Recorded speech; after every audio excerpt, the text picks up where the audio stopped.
Hello, everybody. Welcome back to the channel. This is your host, Young Brando, live from Los Angeles. We are ready to talk watches. Sorry, I'm still dealing with setup here. As always, the panel is open. If you would like to talk watches with me, if you want to do that in person, so to speak, if you want to actually express your opinion live in a meeting of minds, feel free to jump on the panel. I'm going to talk about the Ineichen legacy of Gerald Genta auction today, which is a very interesting selection of some, I think, 26 lots. Um, and it has a very sharp focus. So only Gerald Genta branded watches. There's no um, There's no Royal Oak. There's no Cartier Pasha. There's no Patek Philippe Nautilus. There's no IWC Ingenieur or any other design of the sort, which um, his Midas touch has graced, but only watches from his own brand. And it's a pretty impressive selection indeed, because it has everything from the classic retrograde um, minute jump hour pieces to Mickey Mouse watches to perpetual calendars and even uh, a chiming watch and some pieces with quartz movements too. A great skeletonized piece that has a very unique combination of um, two-tone in white gold and pink gold. I mean, it's a great selection. So I really look forward to going through that with you tonight. If we have time, we might actually also jump onto Sotheby's in Paris, Sotheby's Fine Watches in Paris, which starts with like every single possible permutation of Paul Newman, basically. I mean, I'm exaggerating only a little bit, but a lot of interesting Daytonas, very, very rare Rolex pieces, and even some dabbling in the contemporary too, in addition to some of these vintage gems and classics. Obviously, all the usual suspects. To be honest, it's mostly Rolex and Patek, which is what auctions were used to be before this post-pandemic era that has seemingly given some kind of prominence to contemporary independent watchmakers, which is a very welcome change, which is very refreshing.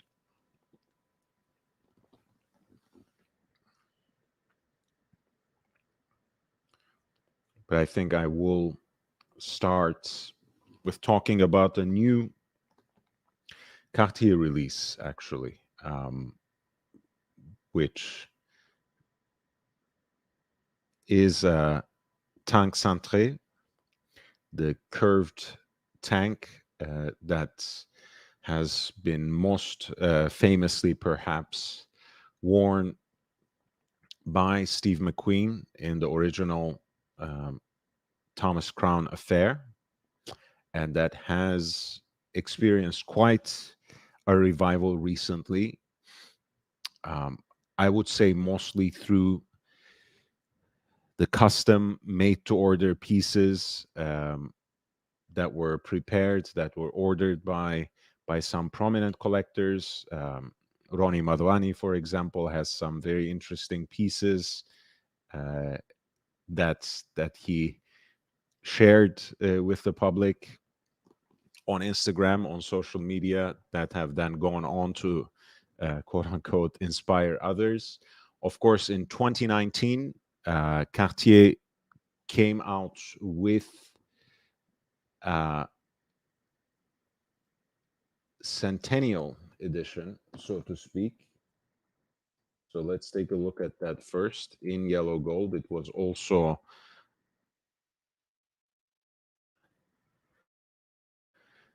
a limited edition piece.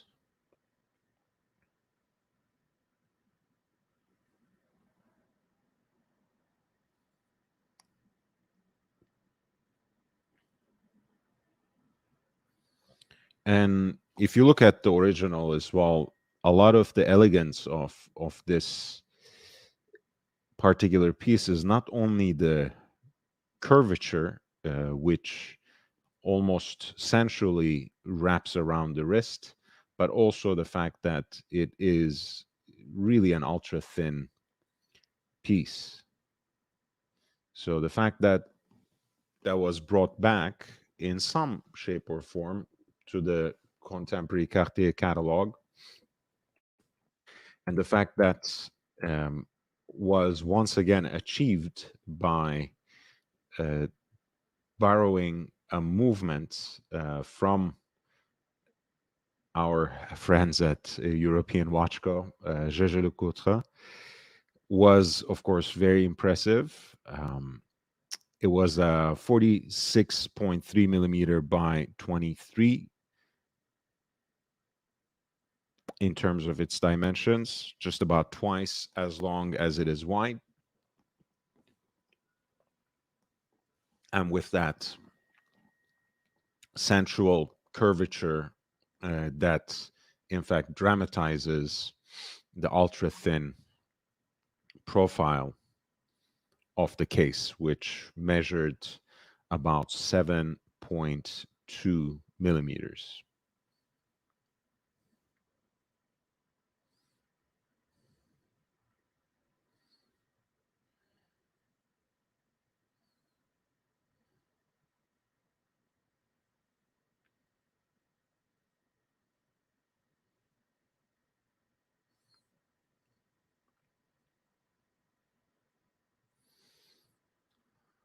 And the movement that powered this watch was caliber 8971 MC,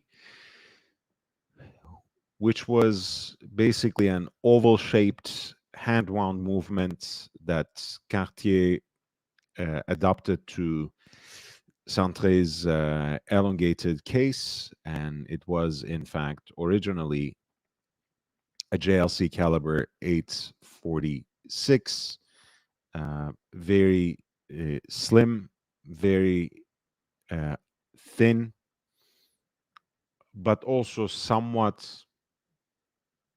antiquated caliber in terms of its technical capabilities, with a power reserve of only about 38 hours, running at 3.5 hertz, 21,600 bph, semi oscillations per hour.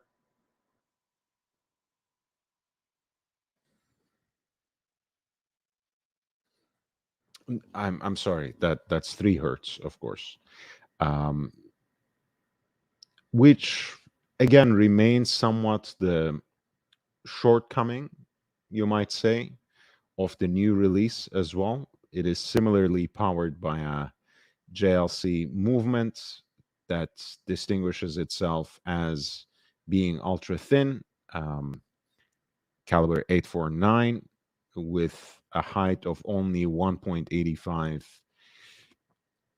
millimeters. But similarly, it has only about a day and a half power reserve when it comes down to it. And I guess once again, in the new platinum piece, it also comes down to the fact that Cartier, at least in its contemporary approach, continues to privilege um,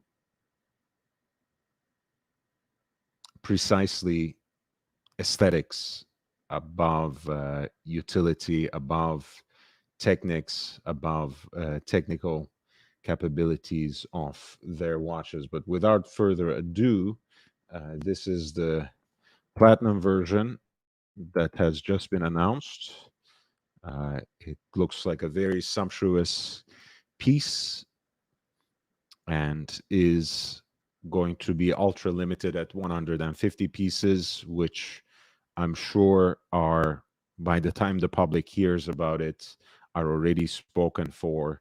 And even among some of the, I think, more prominent collectors, there'll be a lot of push and pull, a lot of arguing back and forth as to who gets the allocation. But let's take a look at some of the aesthetic qualities of this watch. Once again, the style, the ultra thin profile of the watch is secured by the adapted Jaeger-LeCoultre movement 349. The dimensions of the case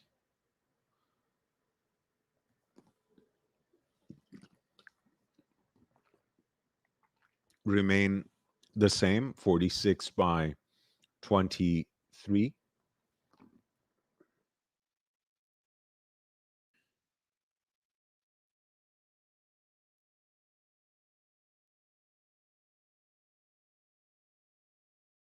Which, by the way, are not too alien, right? Because a lot of people think because of its elongated shape, because of its extended rectangular form, that this watch might be too large on the wrist, but those dimensions are not too dissimilar to the so-called Genta, today's large reversos, which are even slightly larger than the original Genta that was introduced in 1991, the 60th anniversary of the design, and that would be 42.2 times 26.1. We have a very classic um, Cartier dial, silver dial in an off-white tone with elongated and stylized Roman numerals, kind of a railroad track for the minutes inside, which have this shape um, that is both an ellipse and a rectangle, and of course the beaded crown is topped as Cartier usually does with a ruby rather than a sapphire. A ruby cabochon decorates the beaded crown.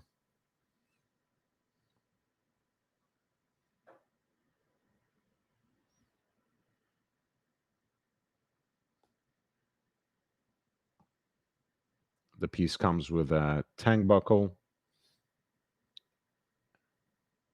presumably in matching platinum, even though this detail has not really been specified by the promotional material.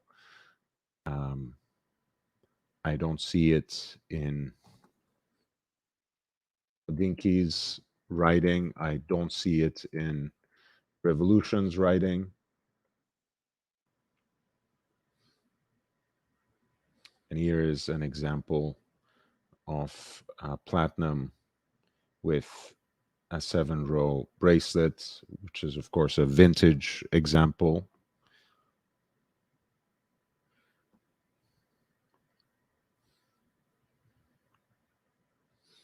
This is going to be $38,500.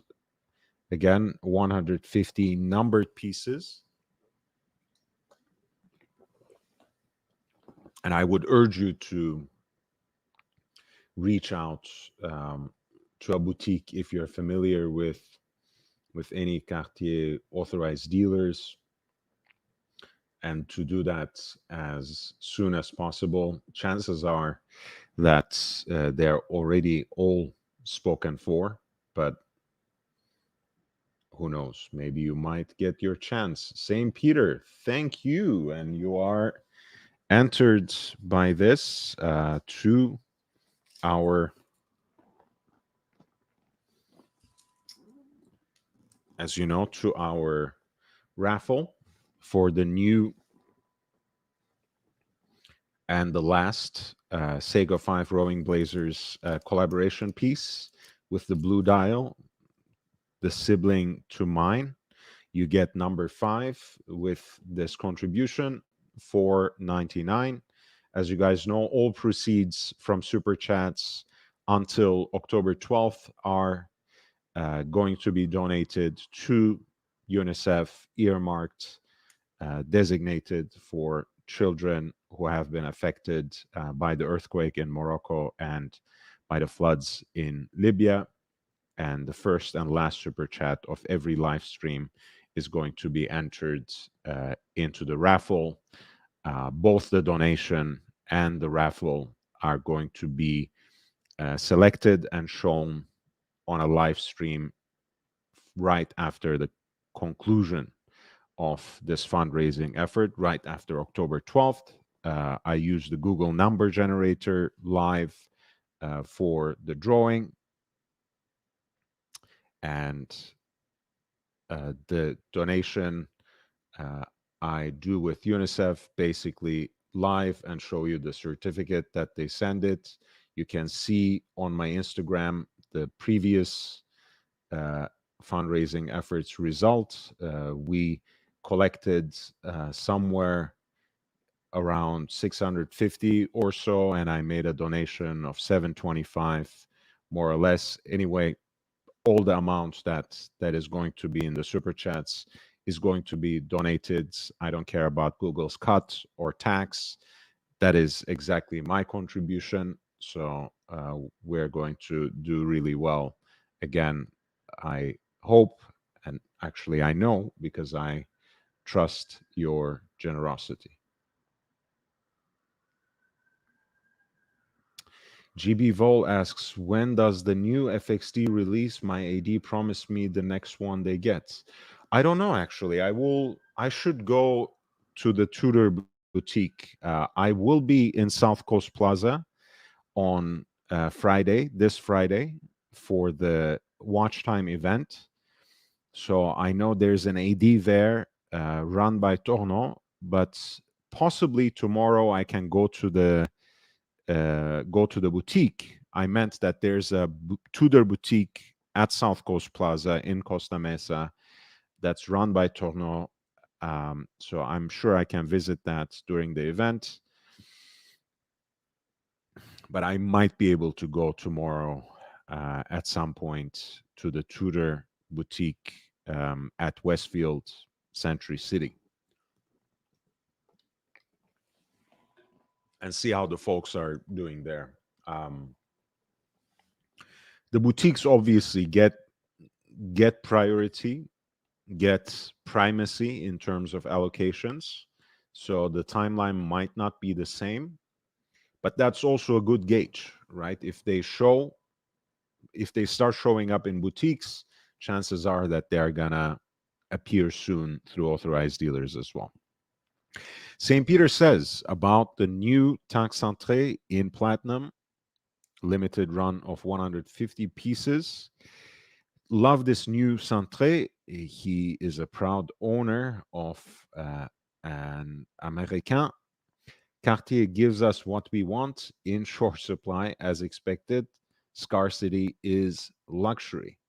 Yeah, you remember that interview that I always refer back to, the April Hodinky interview with the Cartier CEO. Um,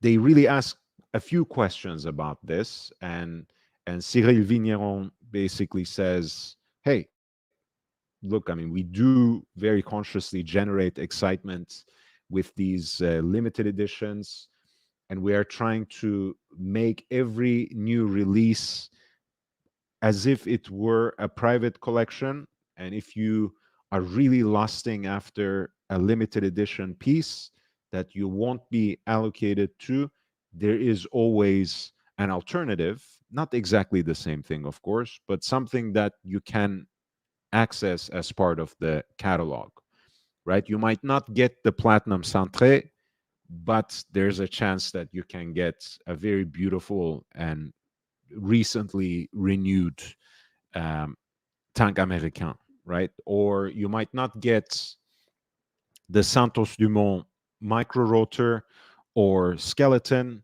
but you will be able to get uh, some kind of Santos Dumont that's closer to the line. And there's also, of course, for the everyday, the more modernized contemporary takes on the Santos design that have, at any rate, been incredibly popular with the end consumer more recently. And I think that's a good strategy, right? Which is actually very Rolex like when you think about it, even though Rolex, quote unquote, doesn't do limited editions, right? That used to be their MO. Of course, that's no longer true. And they always had um, a habit of recognizing and, in a way, commemorating um, significant anniversaries of their iconic models with special releases. And those always ended up generating a more generalized excitement about that design, about even the entire lineup, right? The Platinum Daytona, for example, may have been almost reviled when it first came out, but ultimately, uh, it's it was kind of the first match that was struck, first fire that was sparked in reaching the fever pitch of an hype uh, in what was already the first contemporary hype watch since Rolex had introduced the in-house caliber 4130 at the turn of the millennium. So I feel like Cartier's strategy is pretty similar. Focus on iconic designs that are recognizable throughout the line, offer people uh, more accessible options. The ideal, kind of the platonic ideal of each model, however, is always extremely limited, very hard to access. And with Rolex, that's also true, of course, even though the numbers game is a little differently laid out there. If there are any other questions and any other new releases that you want me to consider, please feel free to um, interrupt me. Please feel free to send them in without me necessarily bringing them up. Sometimes I don't talk about every single new release, sometimes because it doesn't directly interest me, sometimes because it irritates me. That happens too. Um, so it might be interesting if you would like to bring up any of the releases that I didn't discuss, that I refuse to discuss. Maybe you'll be able to poke the bear, and I'll end up saying something nasty. And you guys, as always, again, we are donating every single cent at any rate. So the super chats for this month until October 12th, in fact, are not actually personally enriching me. So you can get the benefit of that feeling of doing something nice for a fellow human being. Well, I guess you can always kind of feel that by doing something nice for me, but here it's really for a noble purpose. So there we are. This is Ineichen once again. This is a timed auction. meaning really it's an online exclusive that they curated with the bidding starting about 2 days ago, last Saturday, and it's going to end on the 26th, which is next Tuesday at noon Central European time. Again, I'm going to send the link into the chat if you want me to prioritize, if you want me to get um, into any of these lots in some detail right away. At your request, feel free to send in the lot number with a super chat, and I would be more than happy to talk about these for you in some significant detail. Just a quick kind of scroll through the 26 lots that they have here.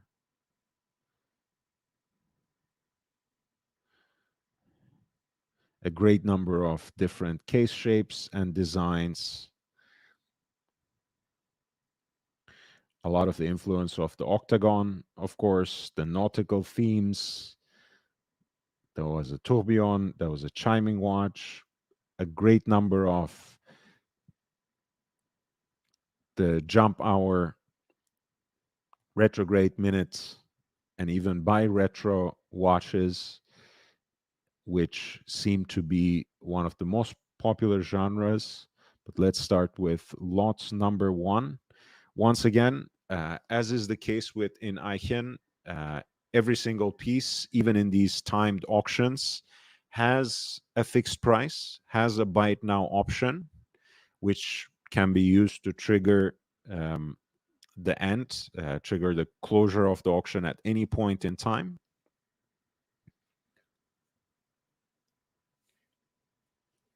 Um, they're playing the role of the disruptor now in the auction circuit. So Ineichen auctions are usually distinguished by no buyer's premium.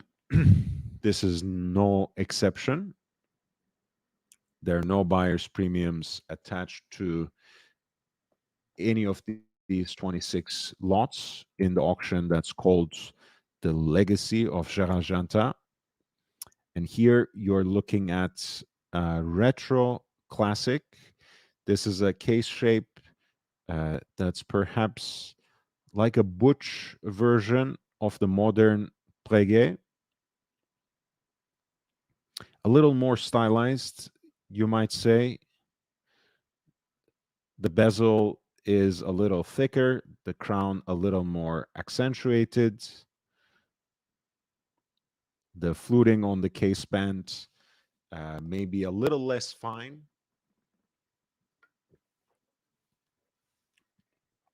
The drooping of the lugs a little less stylized and maybe a little more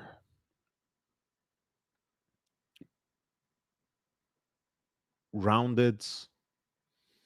But this is the retro classic, which means that the case doesn't have the crown guards. I have a similar piece in my collection, as you guys know. Mine is the retro sport, which is more, in this case, the same size case, but with the crown guards. A lot of the retro classic models are actually slightly smaller, 36 millimeters, and even sometimes smaller than that. Some of the pieces, especially when it comes to the non-Disney models of the Genta Jump Hours, have very different layouts. Some have seconds hands, and that's usually the retro sport. Some have the bi-retro function, which means there's a retrograde minutes and retrograde dates. In this case, you have the opening for the jump hour, which is digitally expressed at the conventional 9 o'clock, and then in the form of crescent shaped scale, facing towards that aperture, facing towards that hour indicator, you have the scale for the minutes, which actually snaps right back up at the top of the hour, even as the hour jumps onto the next one. 38 millimeters in stainless steel. The case seems to be in a pretty decent condition.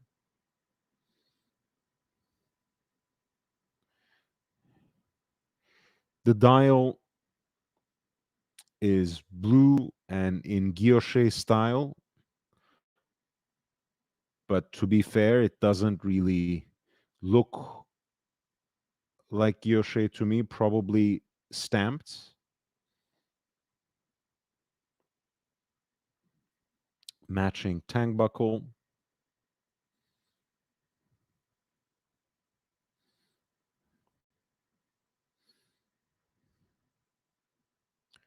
And a strap matching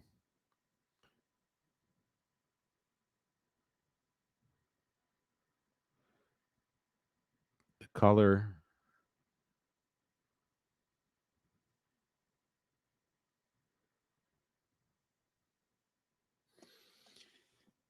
The piece is currently being bid at 3,800 in US dollars, with about a week to go on the clock. And the piece has a fixed price of 7,850, which I think is kind of excessive.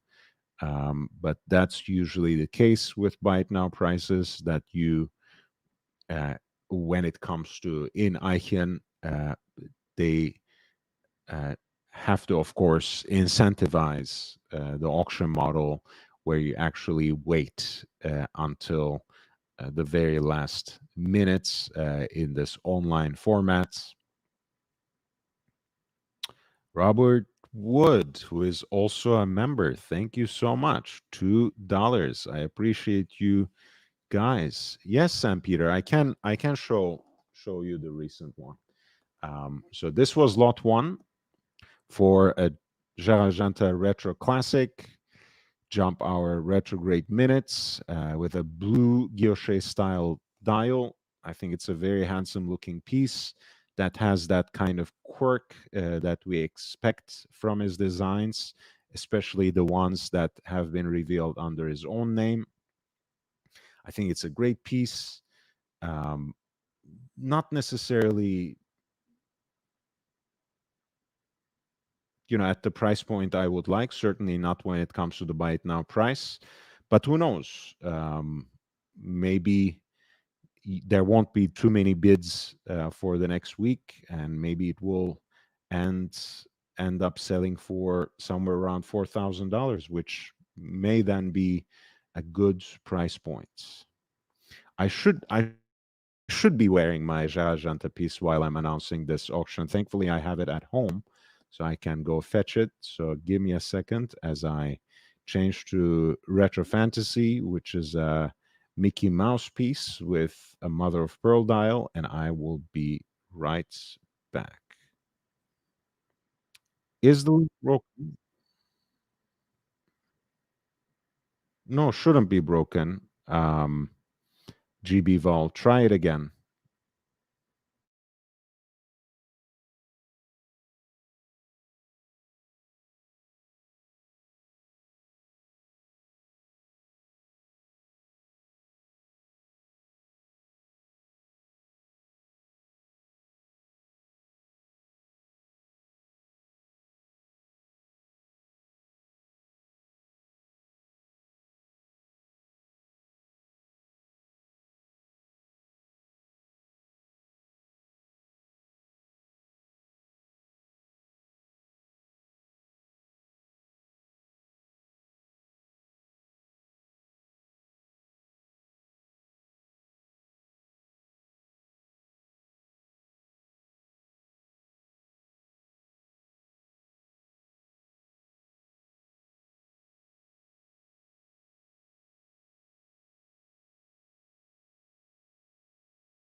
Okay, I'm back. So I'm setting it now.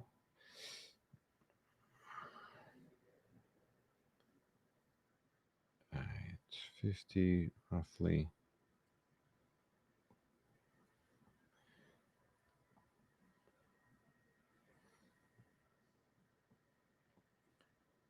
So this one is my Genta Retro Sport with a two-tone white dial with mother of pearl detail, kind of a basket weave slash carbon fiber like pattern at the center,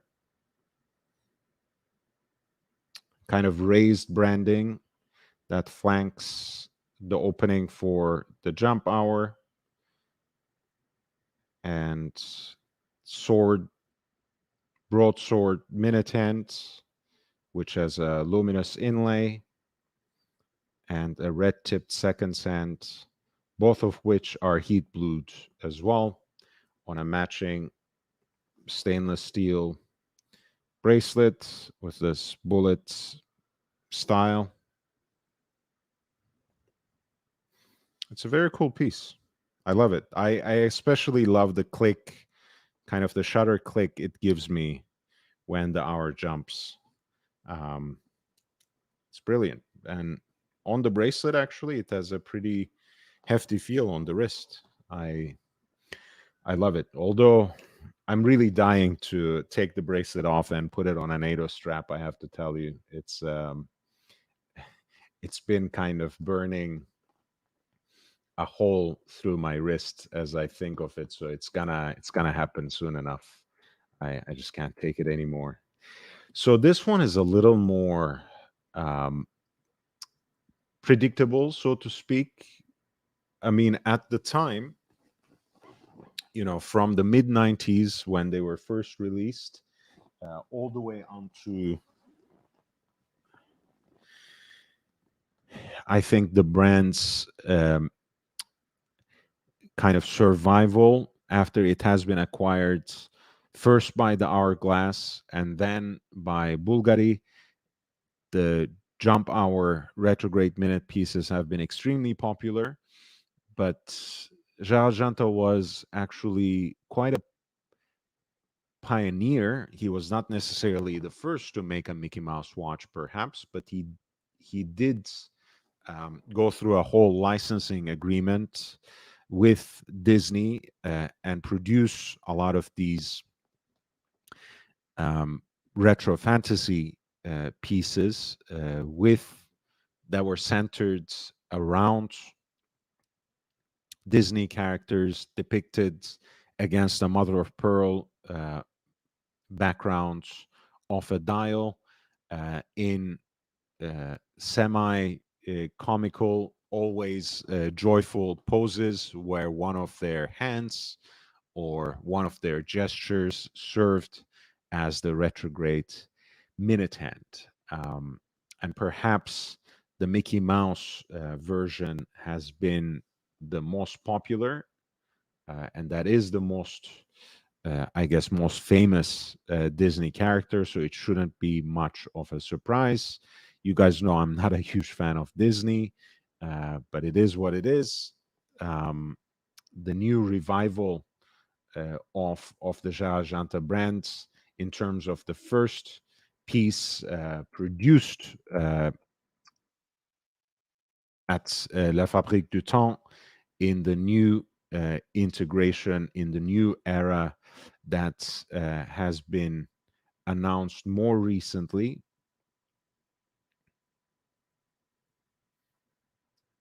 was also a Mickey Mouse watch. So I guess we are on familiar territory there. Uh,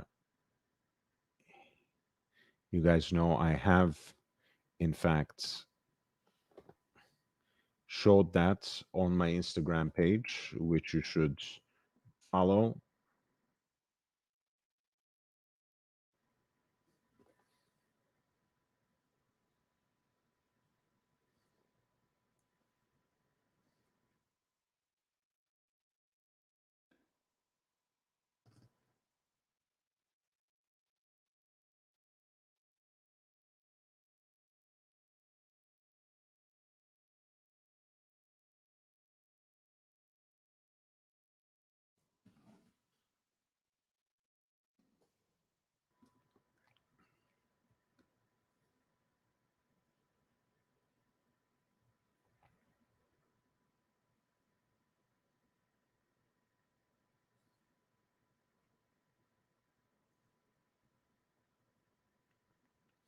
This is a smaller watch, so it's 34 millimeters, but the case construction and styling is extremely similar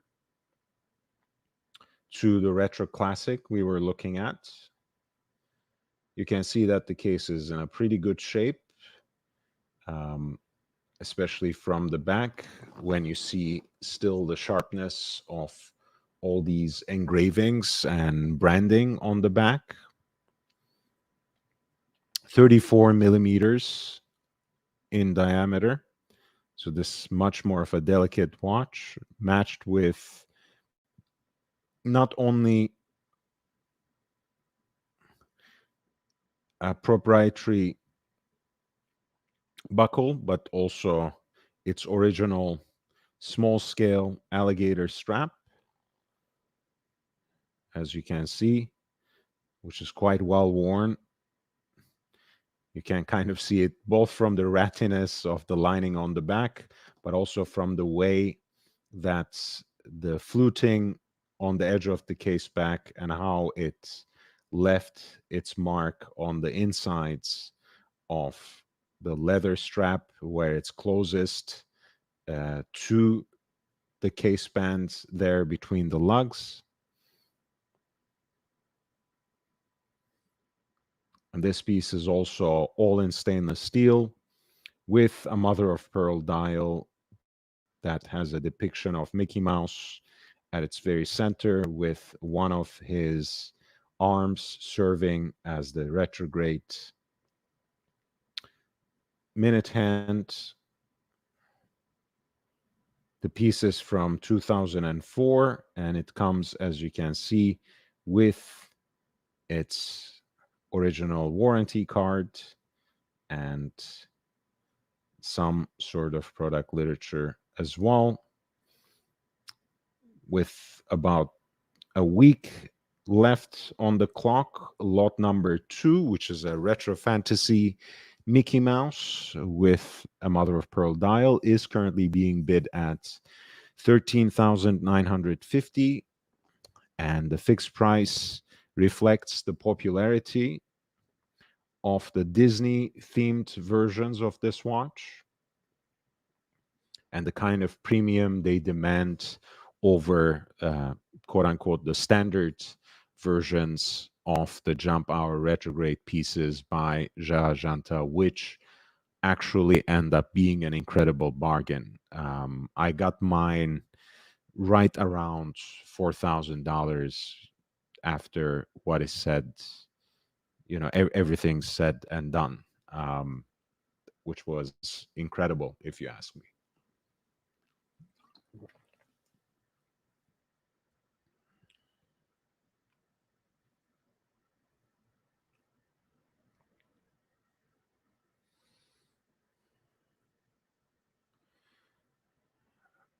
Lot number 3 is an example of the bi-retro. Once again, you see a relatively different layout, which actually remains quite consistent with the bi-retro designs. You have a quick corrector for the dates, as you can see on the left case band there, if that's something you would need. You actually have, in this instance, a white gold case, which is 38 millimeters in diameter, and a matching tank buckle, once again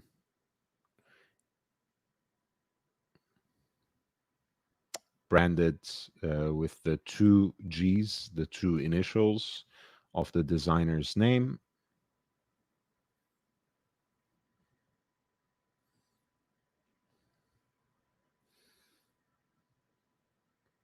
Of course, the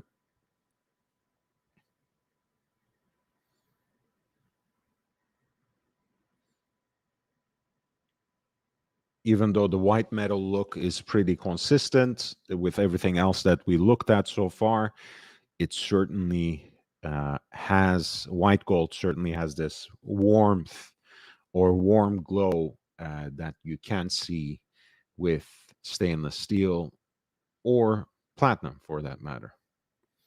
And this piece also comes from a later era. I think this is post Bulgari acquisition from around 2003. The original warranty cards, the presentation box, the outer packaging, everything is present.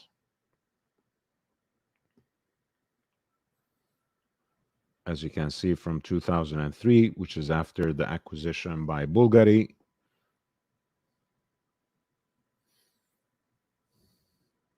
But this is a very nice full set, basically, which is quite encouraging.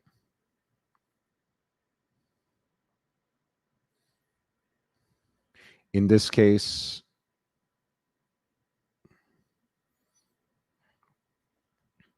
at around the conventional 12 o'clock, you have the aperture for the jump hour in the form of a downward facing crescent. You have the scale for the minutes in the upper half of the dial, in the lower hand of the dial, with the hand pivoting right around the conventional 6 o'clock. You have the date indicator, and both of these hands, which are styled like sword hands and heat blued, are retrograde hands. So at the top of the hour, the minute hand snaps back as the hour jumps, and at the beginning of the month, the date hand also snaps to 1.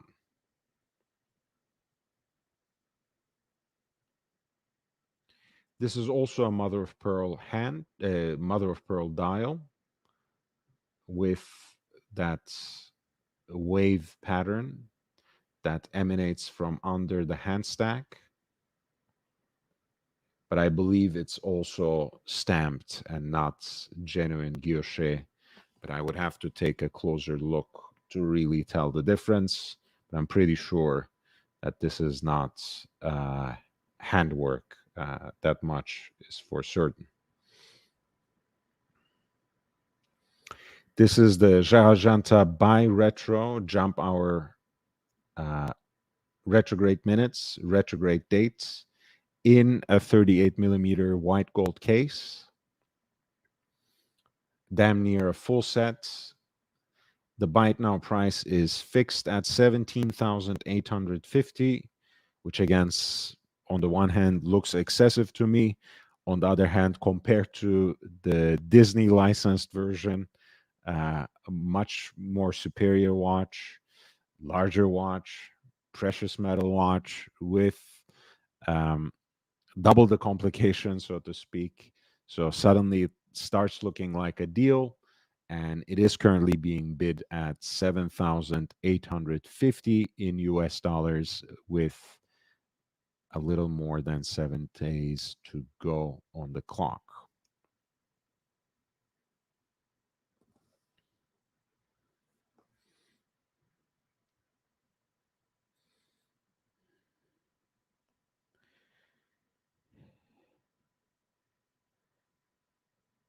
Next up, we have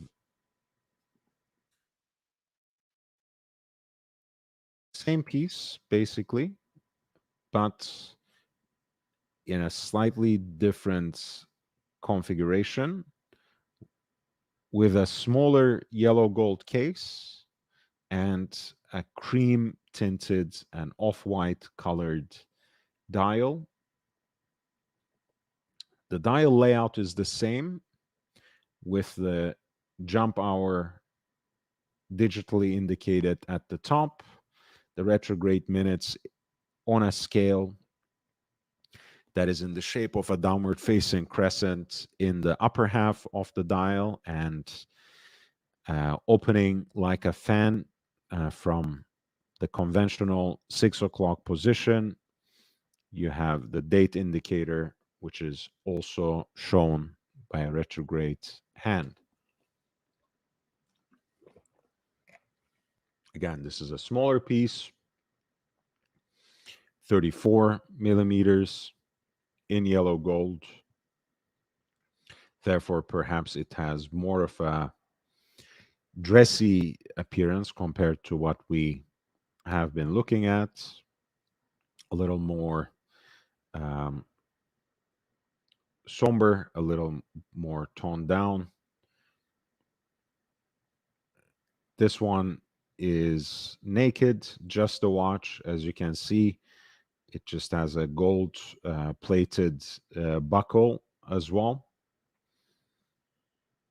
I mean, it's marked yellow gold, but this, I don't know, from the photos at least, seems plated to me.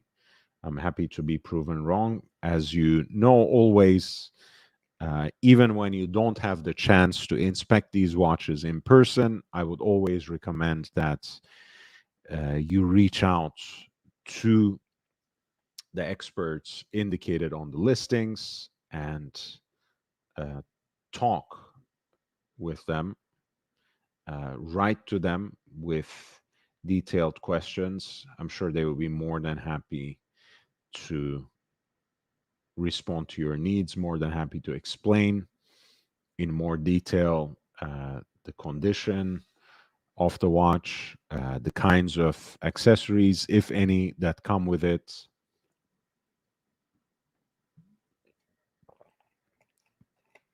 And of course, about any other details that you might need to know about the watch. So this is the Genta bi-retro jump hour, retrograde minutes, retrograde date at lot 4 in a yellow gold case, 34 millimeters in diameter. The piece has so far failed to attract any bids, but the starting bid would be 5,400 in US dollars. And the buy it now price, the buy it now option is set at 12,300 in US dollars. Lot number 5 is a beautiful example with a blue dial.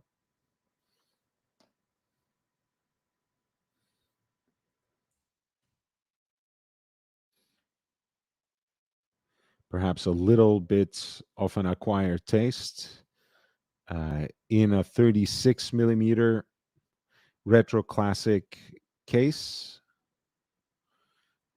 All of these watches, by the way, so far had a self-winding movement, had an automatic movement. There are examples of Genta retro pieces, Genta pieces with retrograde minutes and jump hours that are based on quartz powered movements. So beware, pay attention. I'm not necessarily saying that you shouldn't be interested in or attracted by the quartz powered examples of these and similar designs, but obviously you should expect to pay less for them. At least that's my opinion.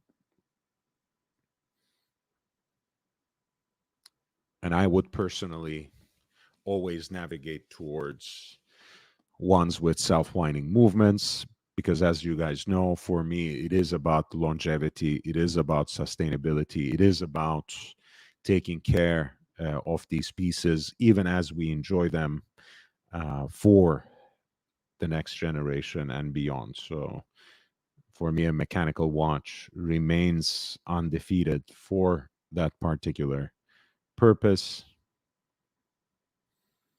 Again, this is a 36 millimeter example in stainless steel on leather strap with matching pin buckle.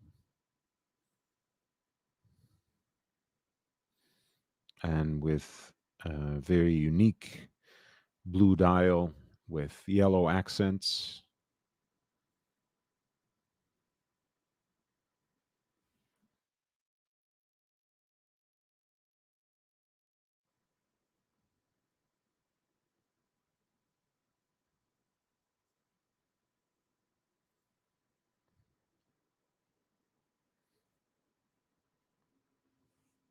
This is lot number 5,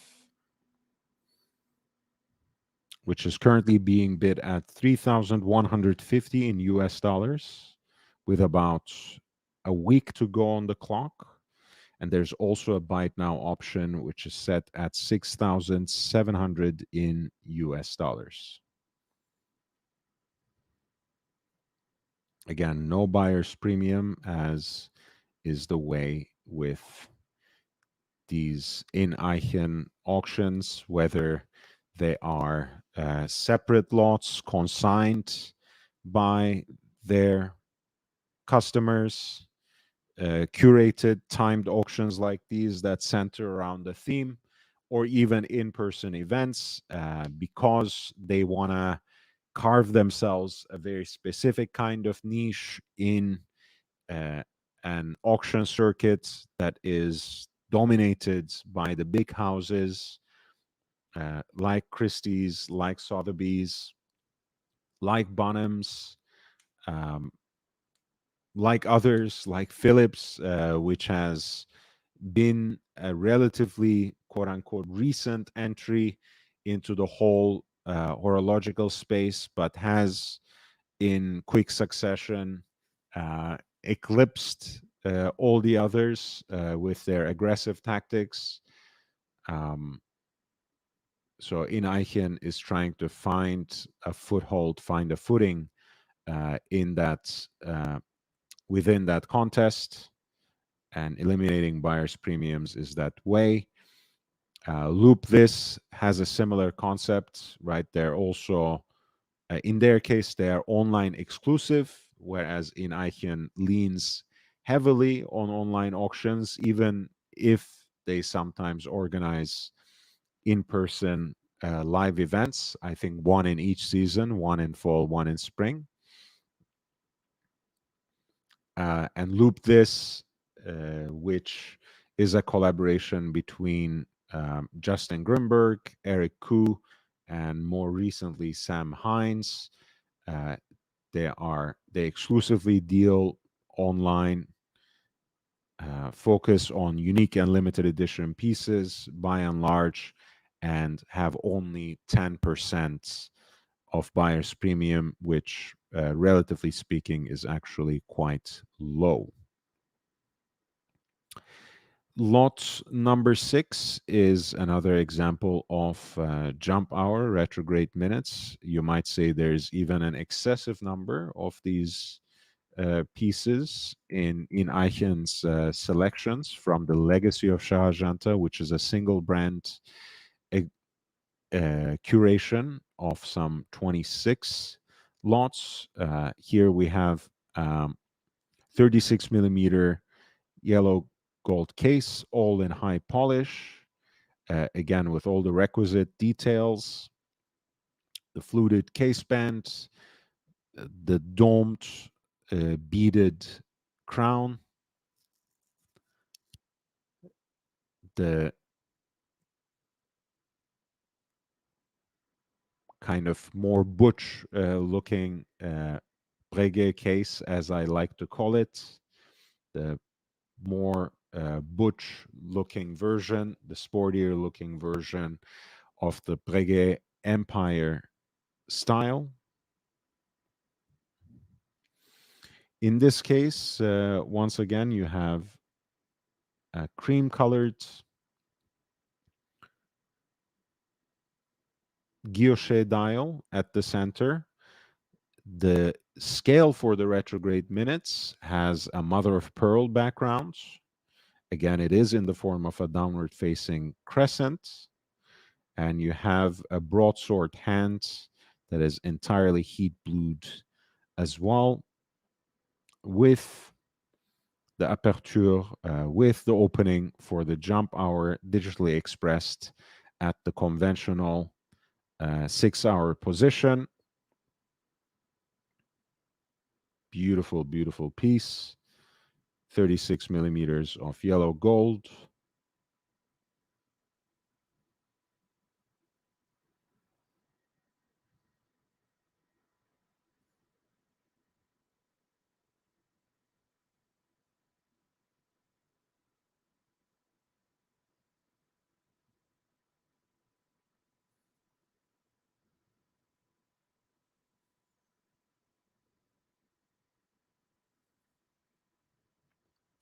And this piece at lot number 6 has also failed to attract any bids yet, but there is still more than a week to go.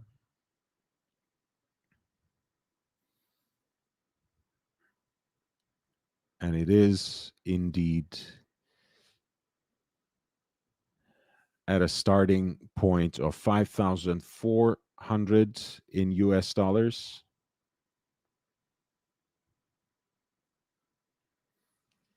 And buy it now option is set at 12,300. Captain Kirk says these are good prices on Watch It from a deceased design genius. I agree. But on the secondary market elsewhere, if you bide your time, if you're patient enough, and if you have a helping hand, you can most certainly find them even cheaper. The only watches that seem to have been caught up by the hype when it comes to the Genta brand are the Disney licensed pieces, are the pieces that have Mickey Mouse, Minnie Mouse, Daffy Duck, and whatever else, Donald Duck. I mean, Goofy, so on and so forth. The rest of the pieces, especially if jump hour retrograde minutes pieces are your thing, the world is your oyster. There's so many different options, so many different looks, various style layouts, as we have already been seeing here. And actually, even the perpetual calendars are a great deal. The perpetual calendars, as a design and in terms of their proportions, they might be an acquired taste. You might find them a little too feminine. So I understand why the price point is so attractive. But if you want an alternative to Cartier, and I know when it comes to Cartier, a lot of it is about the mystique of the brand. A lot of it is about the red box experience. So it might not scratch that itch. But if you want that sort of old world class mixed with elegance and somewhat effeminate, but always great designs, I think Genta's perpetual calendars are a great option. And we're going to look at a great number of them in due time. If you want me to skip ahead, feel free to click the link, find what you're interested in, and send in the lot number with a super chat, and I'll be more than happy to get back to you. Now we have an example of a stainless steel piece on a matching bracelet with a different bracelet design than mine, but not for that any less interesting. I actually really like this. Um, the case dimensions are very similar to mine too, 38 millimeters, no crown guards, right? Still the classic case, not the sport case. Polished stainless steel, all in mirror polished, and with a matching stainless steel bracelets.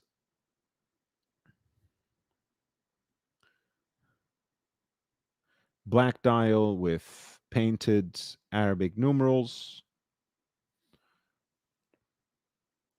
In white for maximum legibility. The sword hands, the sword retrogrades hands for both the minutes and the dates. are also rendered in white.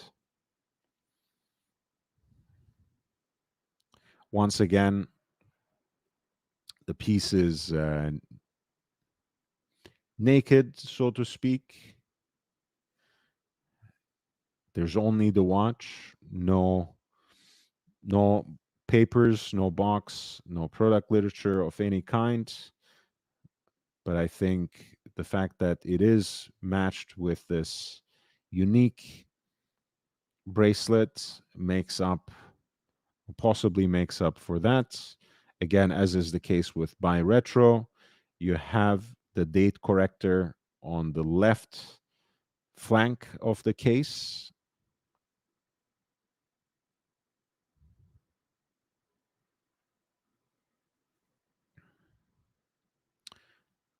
The domed crown beaded for better grip, not to mention as an elegant decoration as well.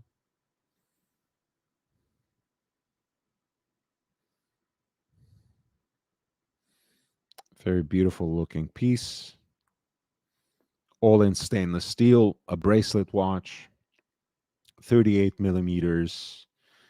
I think those thick and domed bezels give the case a more nautical look than the classic Breguet Empire design, and um, matched with the bracelet, the stainless steel versions of these watches have a kind of instrumental or tool like look, which I really like and appreciate.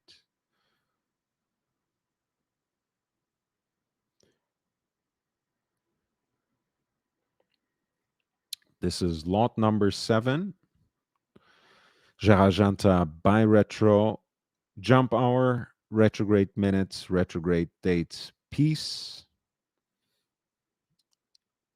With a little more than a week to go on the clock, the piece has not attracted any bids just yet, but the starting bid would be 6,700 in US dollars, with the buy it now option set at 14,500 again in US dollars.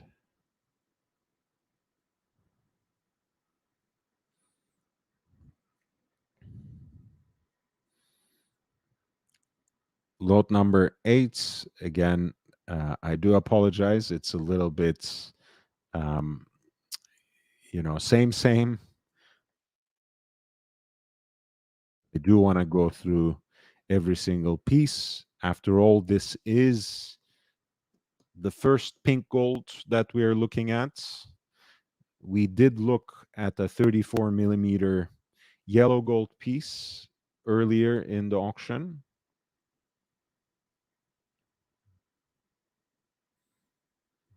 Namely the lot number 6.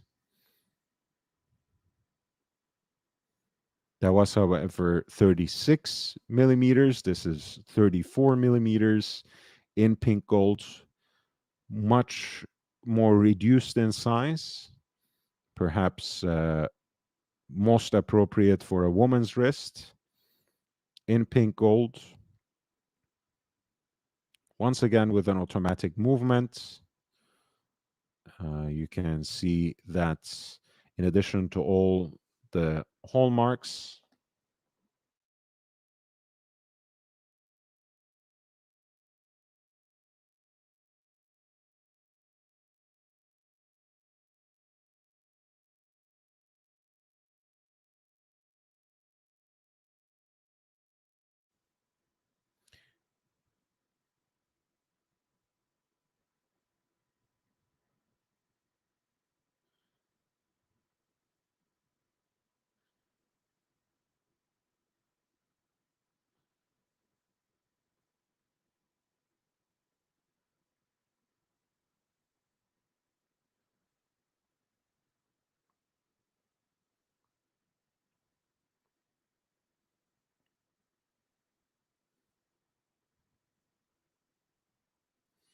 as you can see, it is matched with a generic pin buckle, seemingly gold plated.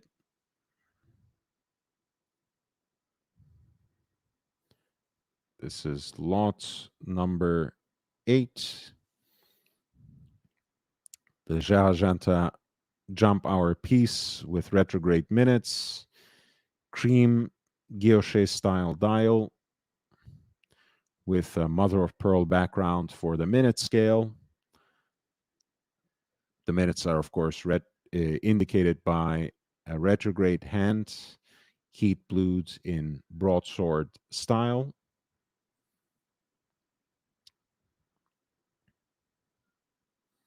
The starting bids for this piece that has not yet attracted any bids is set at 4,050 in US dollars, and the buy it now option is fixed at right under 9,000, namely 8,950 in US dollars.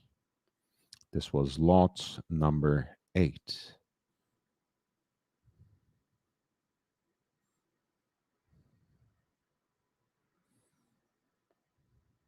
Which one do you mean, Captain Kirk? Lot number 7?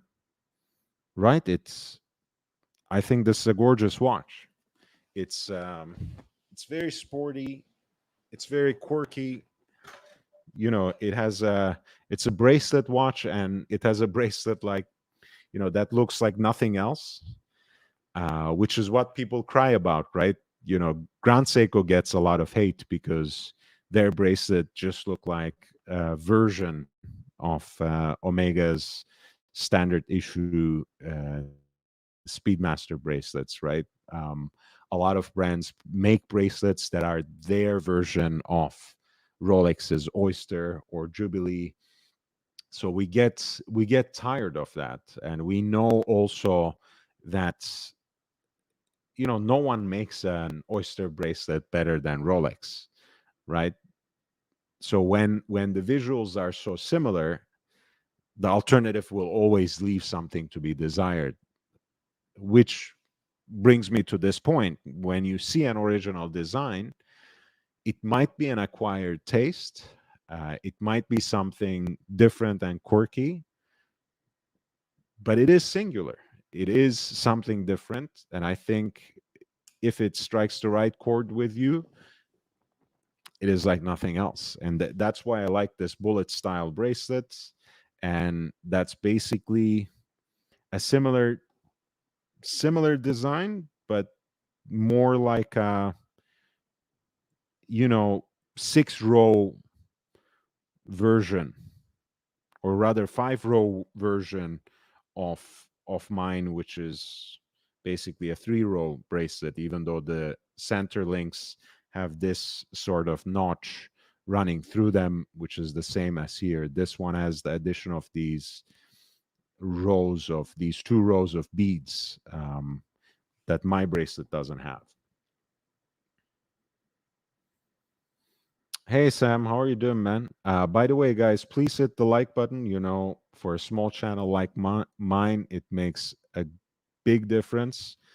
I'm feeling great, man.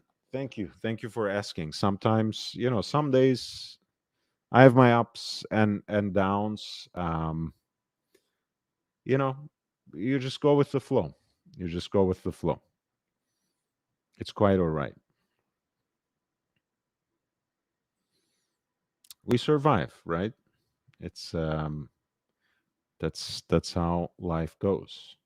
Now, back to back, we have two interesting designs that are perhaps sportier in terms of their look. Gerald Genta's Jeffica or Jeffica designs were some of the pioneers in bronze watches. in their time. And these pieces, combining bronze and titanium, extends that beaded detail also to the bezel, right? And that beaded um, detail is also in a way indicating the titanium parts of the watch.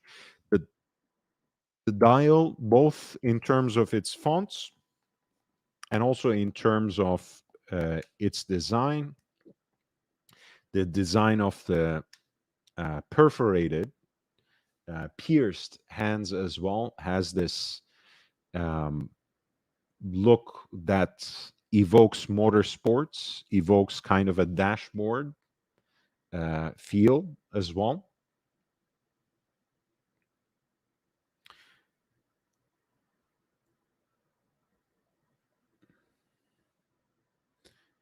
Kind of a metallic center with a black uh, periphery, a black perimeter. The case is really big, by the way, 46.5, and it's a much blockier design, as you can see.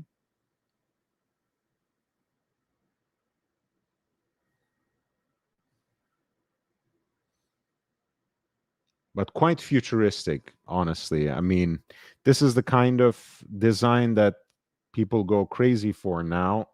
You know, hollowed out lugs, the bezel, um, you know, the titanium parts that fasten onto the bronze mid case,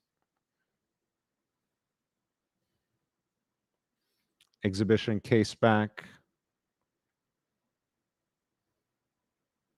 with once again a very unique kind of decoration um, on the oscillating weight on the rotor of that automatic movement.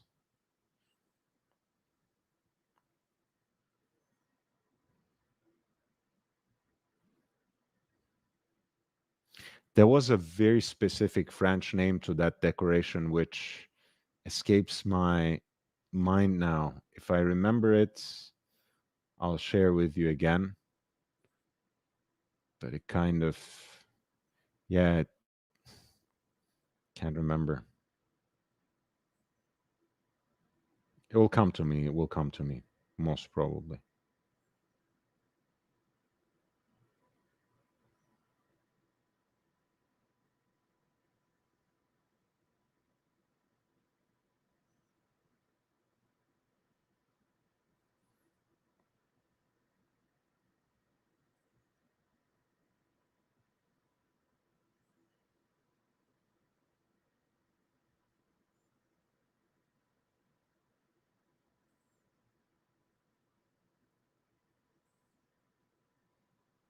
Just give me 1 second.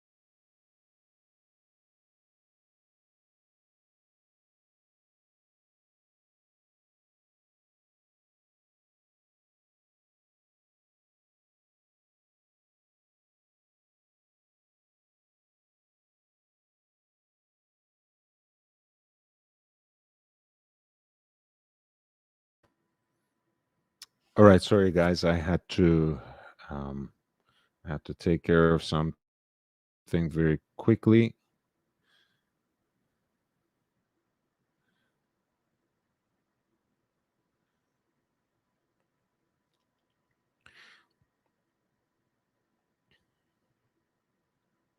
And Captain Kirk, both Captain Kirk and Sam make great points. whether you like the particular design or not, certainly you can see that it was very daring, that it was before its time, and elements, at the very least, of these designs, when they're appropriated by some of the independent brands nowadays that are on the rise, uh, are red hot, right? So it's something to be certainly noted. Again, you can see how that the design of that hand does not only serve a stylistic purpose, as you can see, right? The perforated hand, the dashboard style retrograde minute hand actually is designed in a way that doesn't impede your view of the jump hour indicator as it crosses through the half hour mark. There's also a red arrow tipped, centrally deployed sweep center seconds hand, in addition to also a retrograde date indicator that finds its place in the lower half of the dial. Again, the watch is quite a unit when you look at it in bronze and titanium, 46.5 millimeters, bronze mid case and lugs, bronze bezel, and that mid case is sandwiched between two titanium parts of the case. And I think it actually ended up being patinating quite beautifully, this one. Again, lot 9 has not been has not attracted any offers yet. No bids on lot number 9, which is Gerald Genta Jeffica Bi-Retro Safari, bronze and titanium. The starting bid would be 4,700, and the fixed price is set at 10,050 in US dollars for this largely bronze, oversized sports watch that has jump hour, retrograde minutes, and a retrograde date indicator.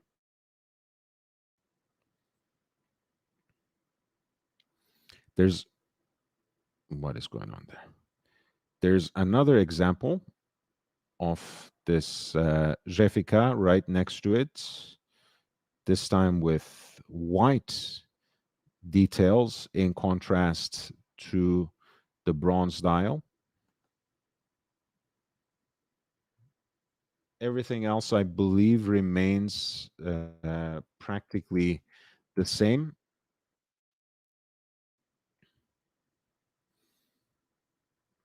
Again, you have a bronze mid case sandwiched between titanium, a bronze bezel, scalloped lugs that give a very unique look to the case. This time, the déployant clasp is actually in bronze rather than titanium, like the watch that had a black um, perimeter on the dial. And I believe the finishing on the bridge plates and the oscillating weight is called œil de perdrix, which is kind of like a rosé wine made in Switzerland, kind of sparkling wine, I believe. So that unique undulating pattern of decoration, I guess because it kind of has the look of a sparkling drink, is called by that.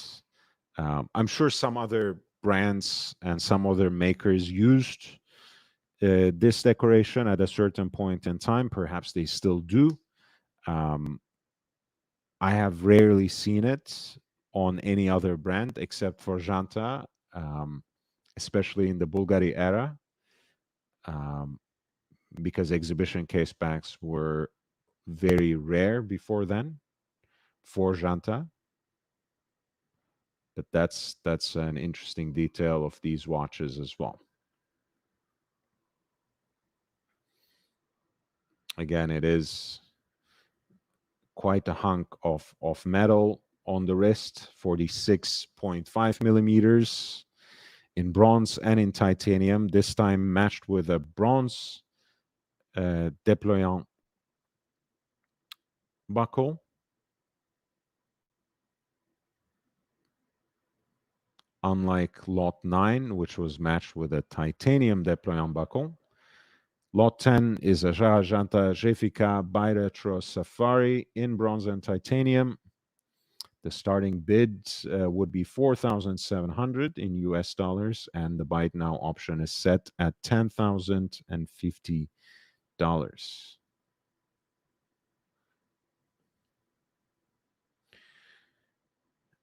Every element is custom made. I wonder what watch artisans he has used. I once I score this interview, I might be able to get back to you. But I know as watchmakers, the people who are taking leadership in the revival today, namely Enrico Barbazzini and Michel Navas, actually worked with Gerard Janta and who was the other watchmaker? Last name is Gollet, but I'm trying to remember. I think it was Pierre Michel Gollet. So, as watchmakers, I know that Pierre Michel Gollet, Enrico Barbazzini, and Michel Navas were involved. But when it comes to particular artisans, like who was the case maker, who was the bracelet maker, who made the crowns for them, who made the dials, that I don't really know. I can ask around and I can inquire and I can see if I can find it, but I'm not sure how far I will get.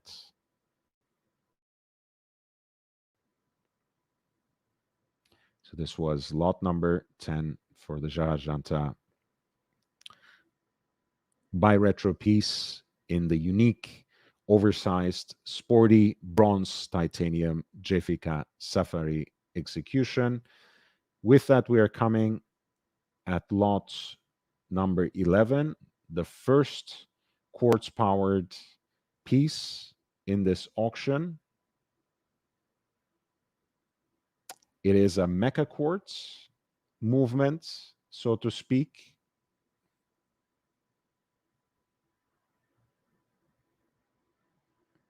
With which means that you have the main timekeeping functions taken over by a quartz movement, whereas the chronograph mechanism remains mechanical.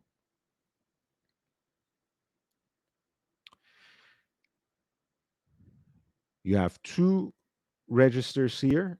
At 3 o'clock, you have a 12-hour counter.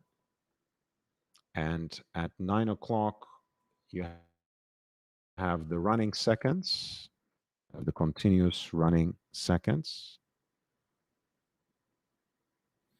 The case is actually executed in platinum in 35 millimeters.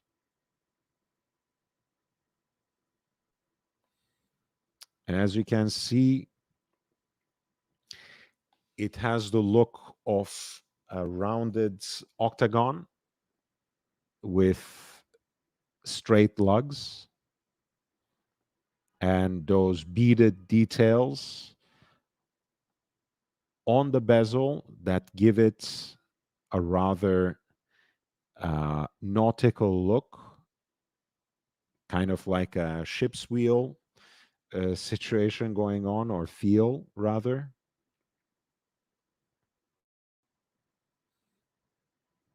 The bezel is graduated for 24 hours, since, as you can see, there's a twisted uh, 24-hour hand.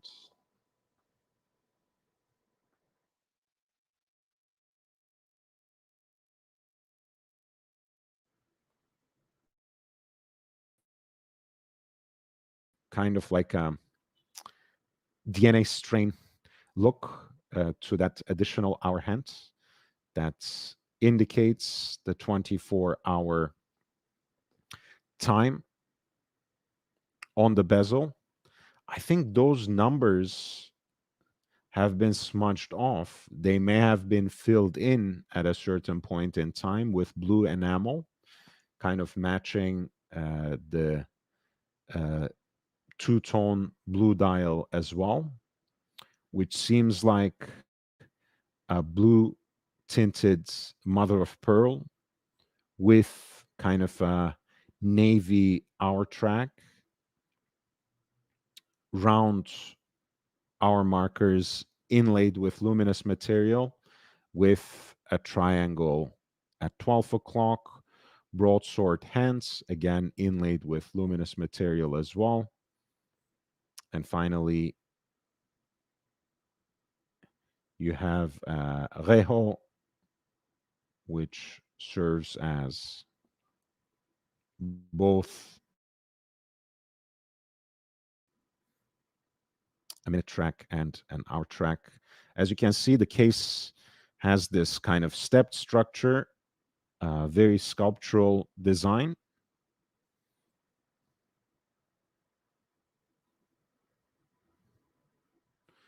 The piece is matched with proprietary platinum pin buckle.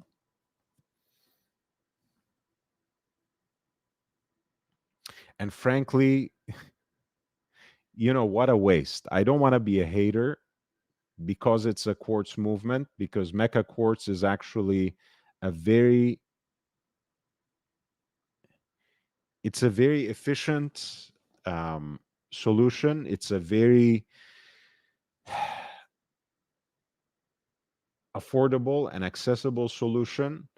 But when you see such a unique watch with all these artisanal details in a beautiful platinum case that has that combines both a travel time kind of functionality with chronograph, it seems like it's a waste to have it with a quartz movement. But those were different times, so it's hard to really criticize it from this standpoint. These are pieces, I believe, that Gerald Genta was making in the 90s. Really beautiful watch. And quite honestly, um, it might well be the sleeper in this auction. This is lot 11, probably much maligned because it has a mecha quartz movement, which has chronograph and um, GMT, reference time, travel time functionality in platinum, with a rather sculptural 35 millimeter octagonal case. The piece has not yet been subject to much interest. So the starting bid stands at 5,600 with a fixed price of 12,300 for this platinum piece by Janta, a GMT chronograph with a mecha quartz movement at lot number 11.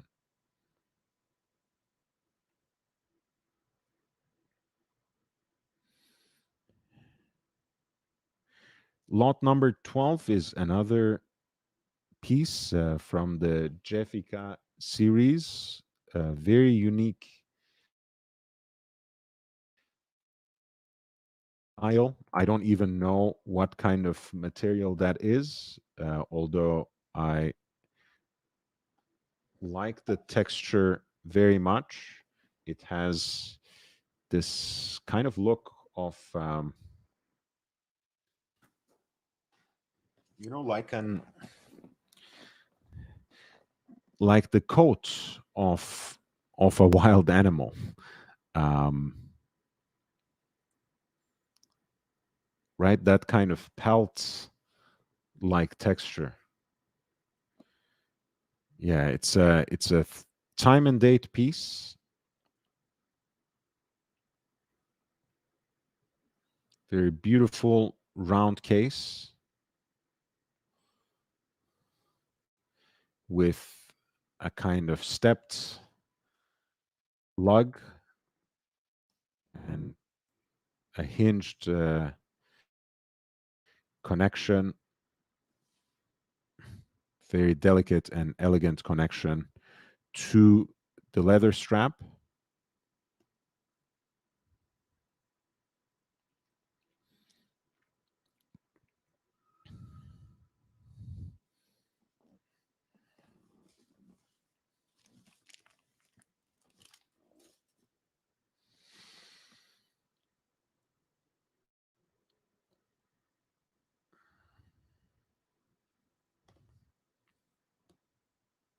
I mean, it's a black dial, but it's very very much textured with white painted Roman numerals and a railroad track surrounding the center of the dial for the minutes and seconds. And there's a porthole like opening at around 6 o'clock for the date indicator. This is Gerald Genta Jeffica dress watch, classic round case in yellow gold.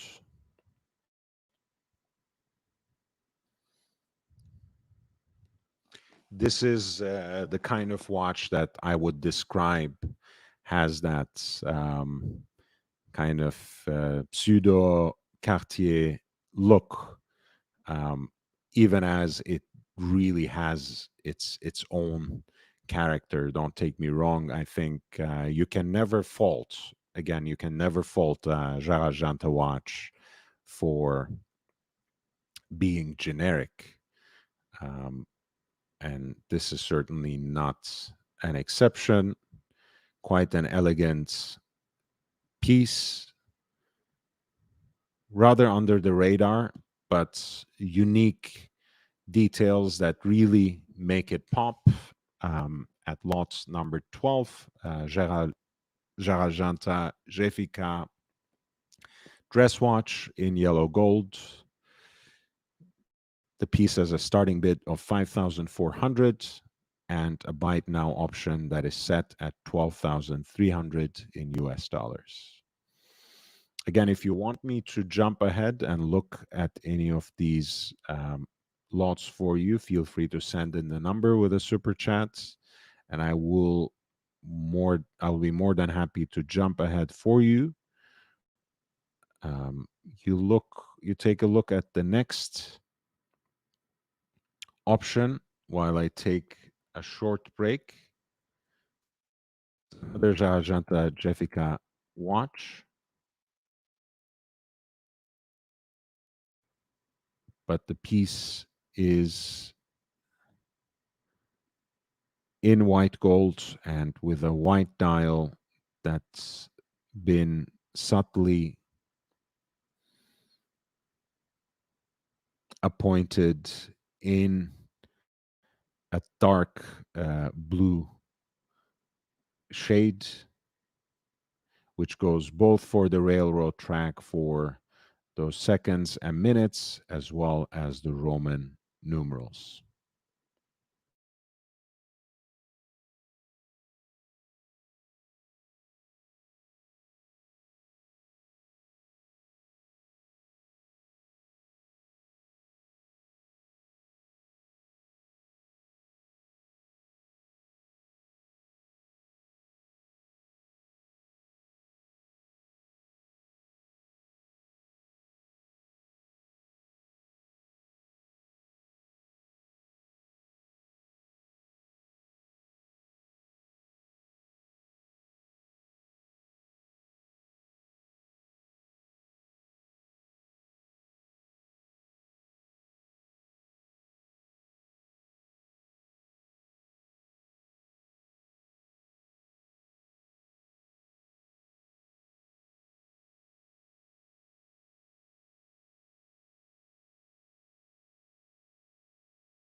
I'm experiencing a little bit of a problem with my connection, so I might try restarting my computer really soon, but let's see how far we go.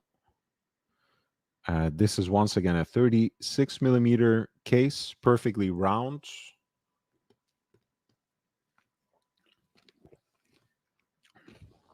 Kind of a no lug design with just hinge connecting the case of the watch to the strap.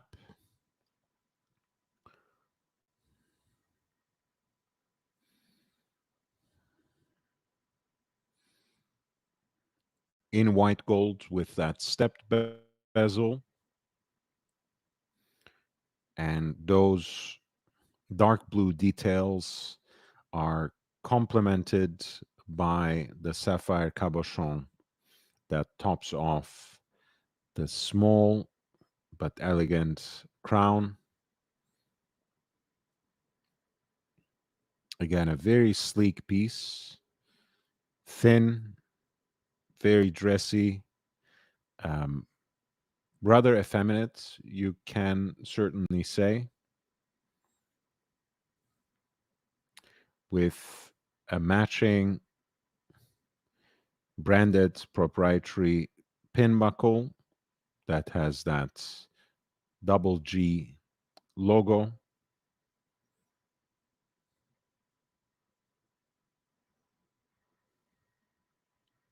Again, a very beautiful muted dial, which is perhaps prettier for that.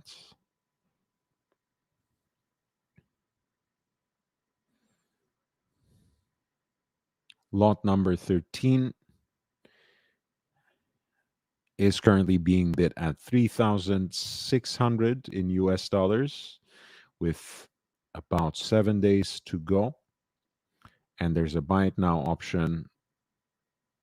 There's a fixed price set at 6,700 in US dollars.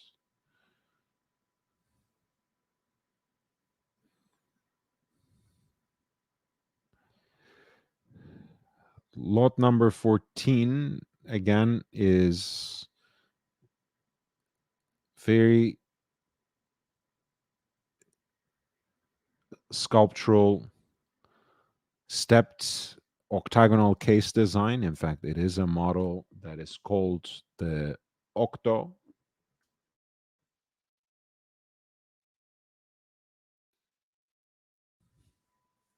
Octagonal case with stepped bezel and even a stepped structure on the back. a beautiful exhibition case back that has a ring which frames the movements.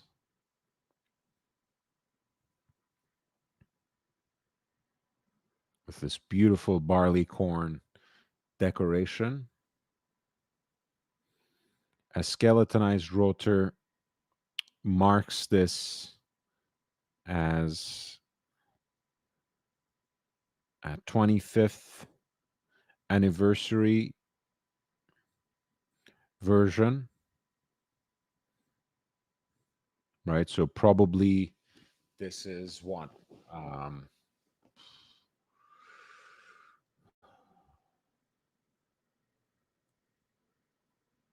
Probably 98,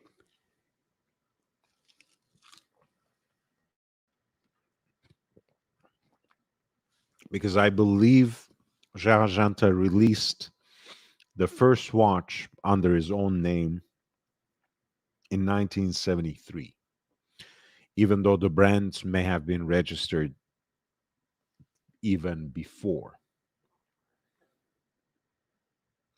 But this is really a beautiful piece, um, and something that might even satisfy some of the high horological enthusiasts of our day, both in terms of the original case design, um, the unique exhibition case back, and the fact that this watch commemorates the 25th anniversary of um, probably the watch designer.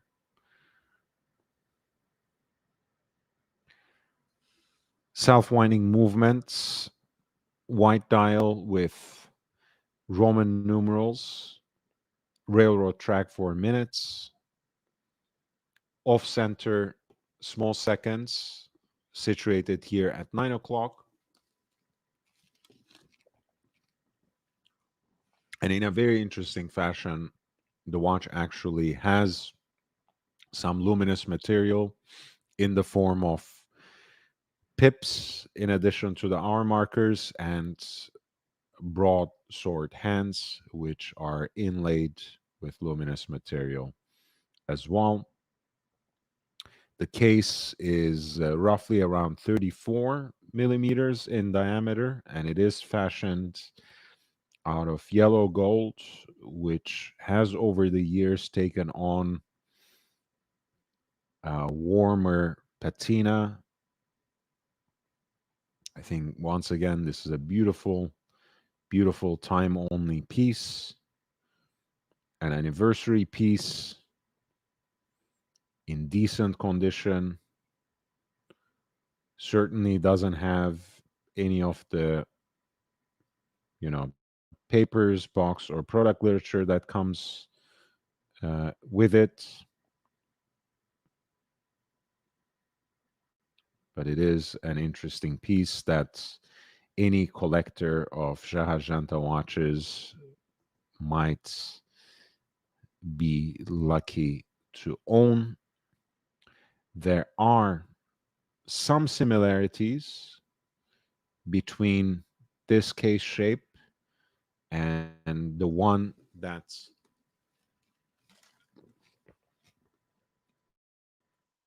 they used for the revival, even though the revival watch was once again made from a sketch, basically from a Jahajanta design that was never made into a watch before.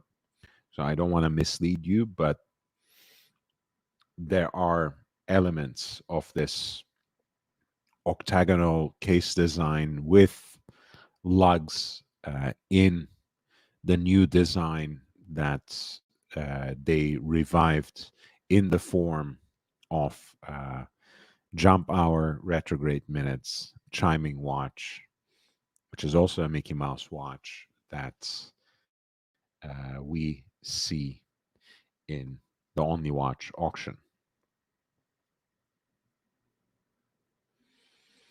Lot number 14 has a starting bid of 4,700 And there's also a buy it now option set at 10,050 in US dollars.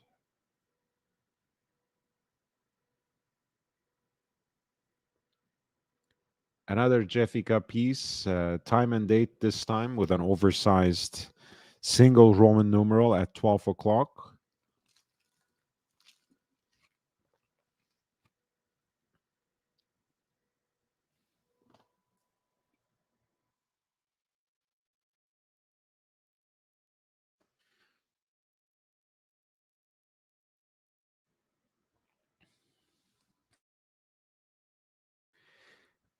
The heated bezel, again, that's very reminiscent of the styles that Genta used.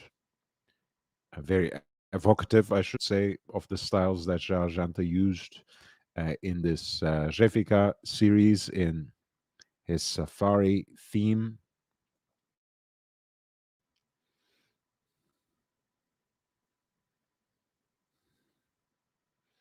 White dial, classic hands for Janta design once again.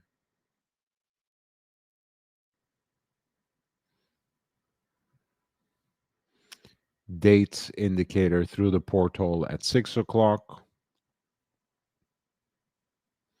Sweep center seconds in red. Hands inlaid with luminous material and the pips indicating the hours, again with luminous material. Please hit the like button, by the way. That really, really, really helps upvote the stream. This is a 33 millimeter yellow gold case.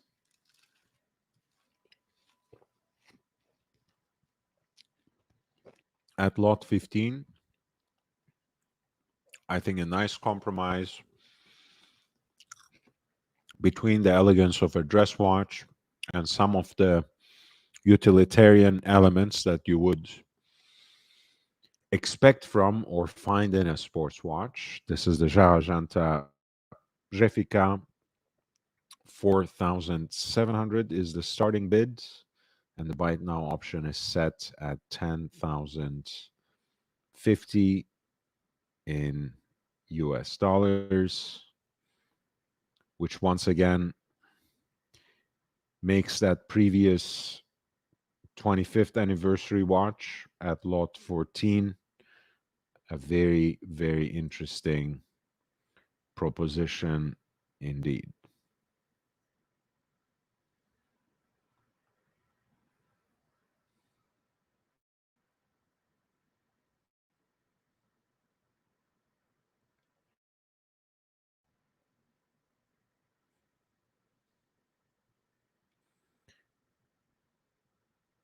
At lot 16, you have the Jarajanta Golf watch in what he called the succès case or the success case shape, which is once again octagonal with Vendome lugs and a stepped bezel design that resembles a ship wheel. Once again, you have a handset that is familiar to us from sporty horological designs of Shah Janta and a center dial that depicts golf ball and our track that is rendered in green as if to hint at that same theme. A porthole like opening at 6 o'clock that's framed, and a single small Arabic numeral at 12 o'clock as well. Once again, you have that domed crown with the beaded grip that is in yellow gold against a stainless steel case. I wonder whether that was an original detail on this watch or was somehow replaced with whatever they could find. As Captain Kirk was noting earlier, the elements of the design are so unique that replacement parts could be a nightmare to find.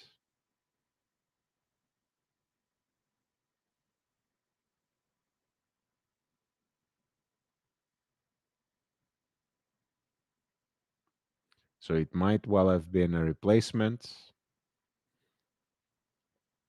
but that is what it is, a 36 millimeter case. Again, I love how baroque the whole case design is. Um, and I agree with Ali. I'm not a huge fan necessarily of the golf ball center dial, even though I haven't played a single game of golf in my life, so I don't feel any particular way about it. I like the aesthetic, I must say, but I am absolutely not, willing to integrate it into my life in some shape or form. But this is a very interesting case design. Again, the success or succès, which combines the octagonal and nautical elements that we are familiar with from Genta's design vocabulary. This piece has a starting bid of 5,600 and a fixed price point of 12,300 at lot 16 at Jarajanta Golf.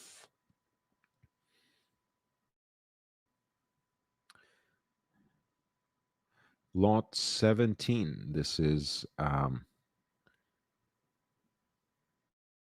Jeffica Dual Time,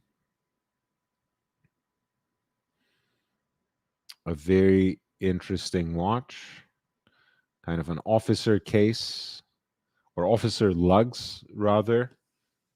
Um,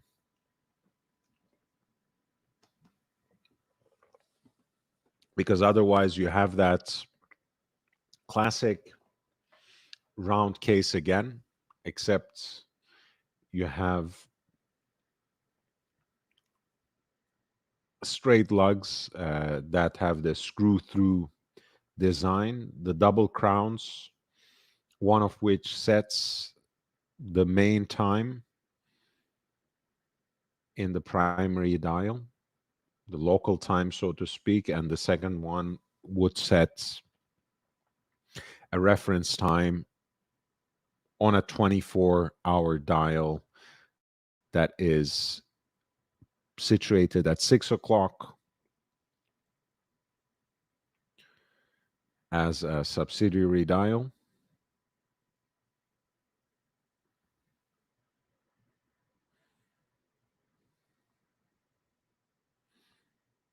I really like this case design, even though the double crown is slightly jarring. I wish it was, one at 3 o'clock, one at 9 o'clock, but, no one is perfect. It's quite okay. I really like these blue details on the white dial with this recessed center, which is echoed, of course, with the 24-hour subsidiary dial as well. As always, I love the railroad style minute track with the pencil hands for the local time. And of course, you have the double sapphire cabochon on the two crowns,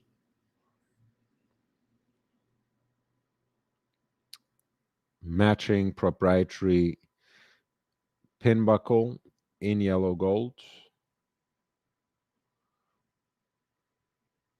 This is a piece 35 millimeters in diameter with a relatively unique complication, right? But at the end of the day, a dual time watch just expressed in a comparatively unique manner in terms of reference time on a separate 24-hour dial at 6 o'clock. This piece at lot 17 has failed to attract any bids, but the starting bid would be right under $9,000, namely 8,950, and the buy it now option is set at 20,100 in US dollars.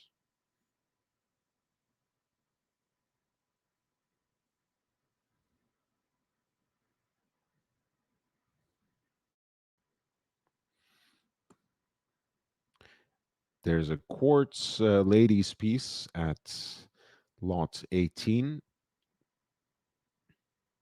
which has a similar dial aesthetic, as you can see, in a mixture of white and blue, but this time it is against the backdrop of a mother of pearl dial.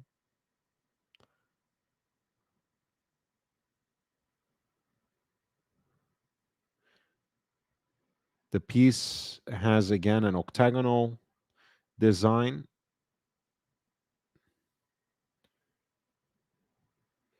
with a beaded bezel that is set with 2 rows of brilliant cut diamonds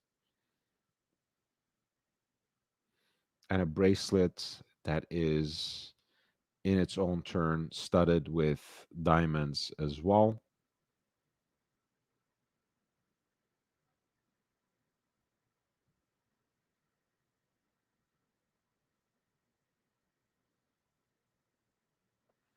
This is a piece that is about 25.3 millimeters in thickness in yellow gold on an integrated yellow gold bracelet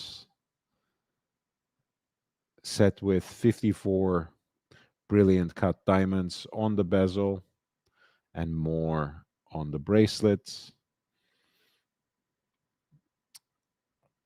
This lady's quartz piece at lot number 18 has so far failed to attract any offers, but the starting bid would be 4,050 in US dollars, and the fixed price is 8,950.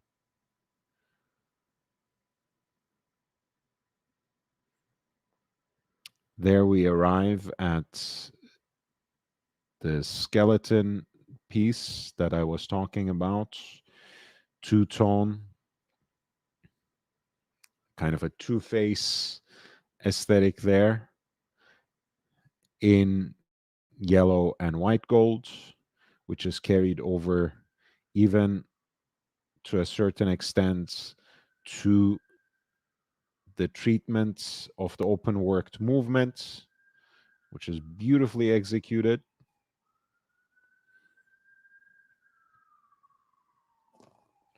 With the mainspring barrel given a kind of focus at 12 o'clock. It should, of course, serve as a natural power reserve indicator, kind of an organic power reserve indicator. The bezel is fully hand engraved and has this half and half look, as does the rest of the case.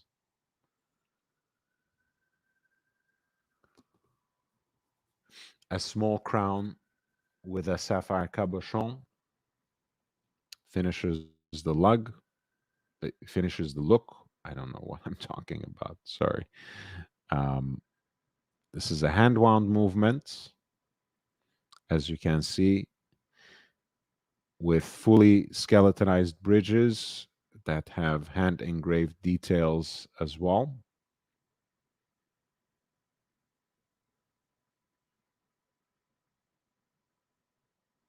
Oops, sorry, I was confused.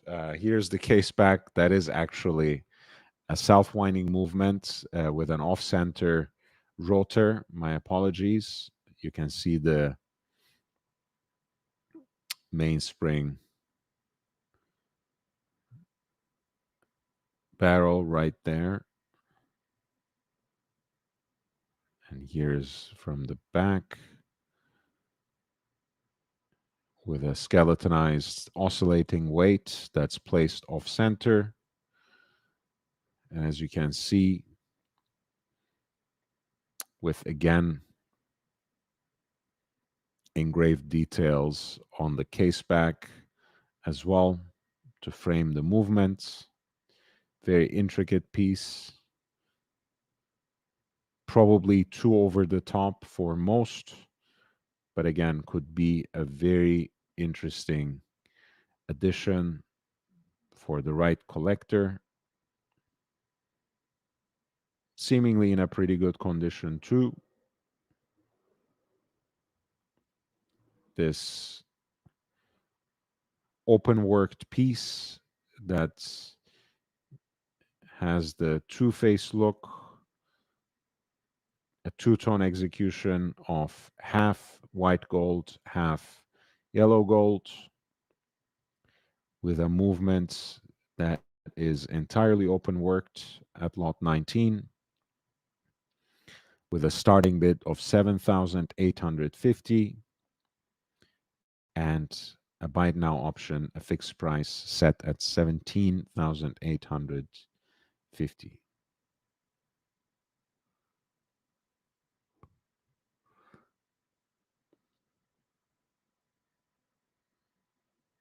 That was lot 19.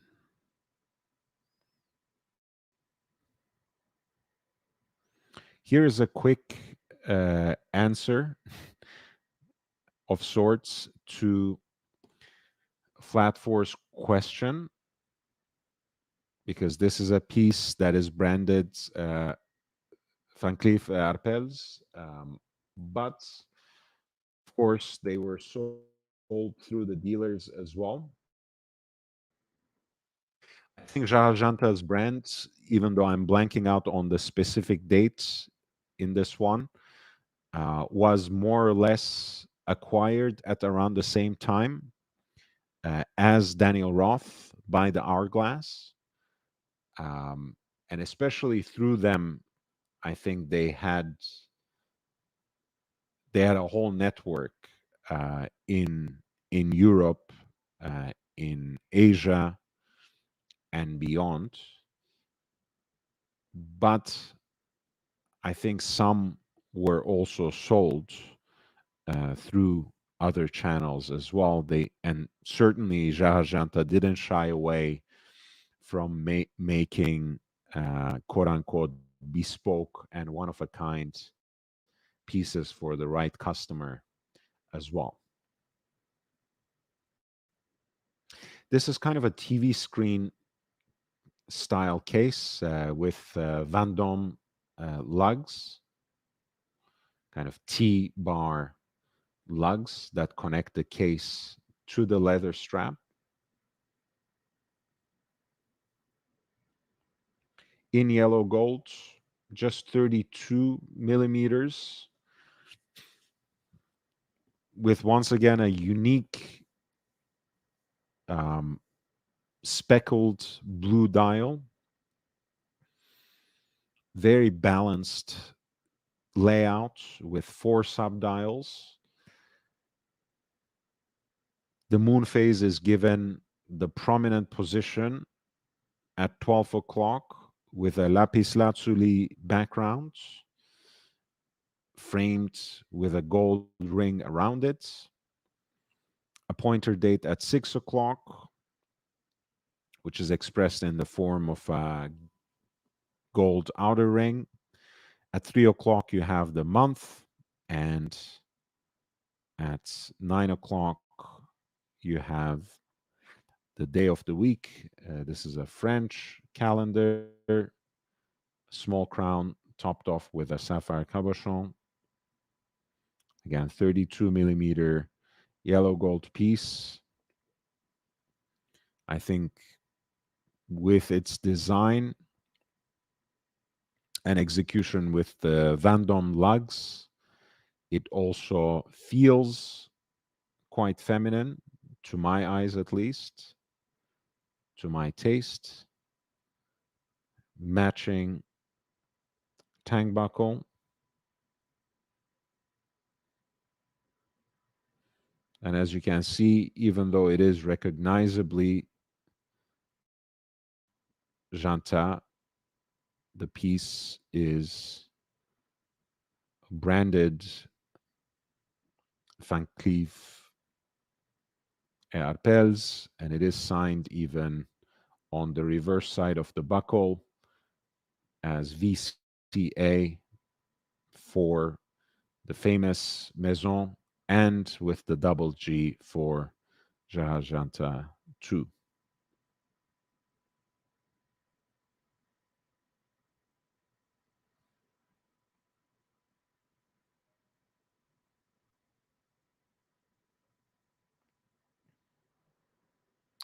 This is lot 20,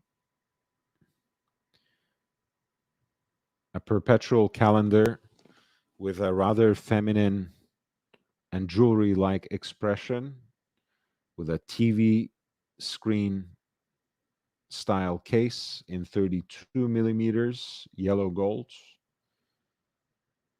rather feminine with a self winding movement, with an automatic movement, and a lapis lazuli background on the moon phase, once retailed by Van Cleef Arpels at lot 20. The piece is currently being bid at 6,700 with a little more than 7 days to go. And there's a buy it now option that is fixed at 14,500 in US dollars as well. And as always, guys, as you know, Ineichen playing the role of disruptor in the auction circuit has eliminated the buyer's premiums. So what you see is what you get, whether you use the buy it now option or um, whatever the hammer price ends up being. That is, in fact, what you will pay.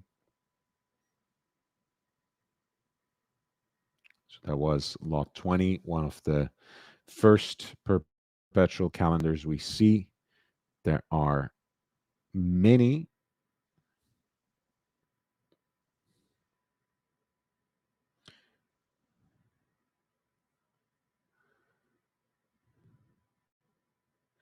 There's again the Succès case in a two-tone execution, stainless steel with yellow gold bezel.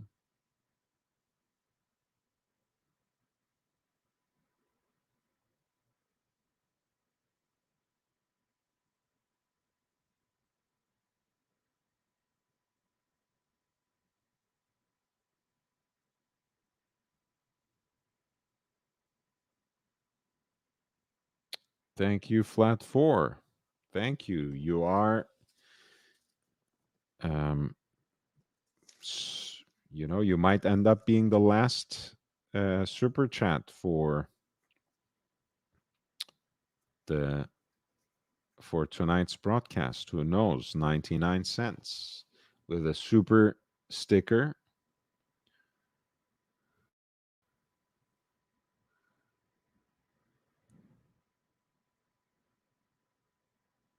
And that is, what kind of sticker is that? I can't really see what it is.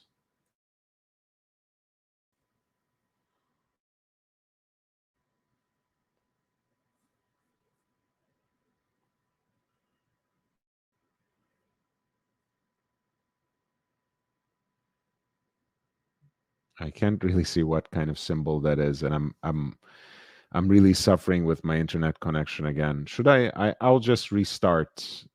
Please remain patient. I will be right back, and we'll take a better look at the remaining 6 lots of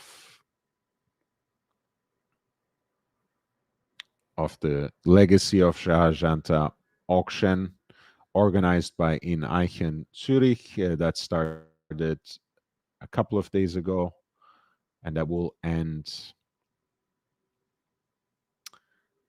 next week in September. Yeah, I should get back my sunglasses, right? I'll be right back, guys. Please hit the like button in the meantime. Mingle amongst yourselves in the chat. I'll be right back.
Okay, I'm back. Um, it should work much better now. Let me pull up the auction again. Where are we?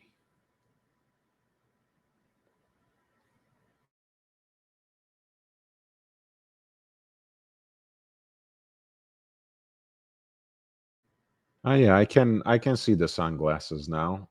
Flat four. I think it was just my very shitty internet connection that was impeding me.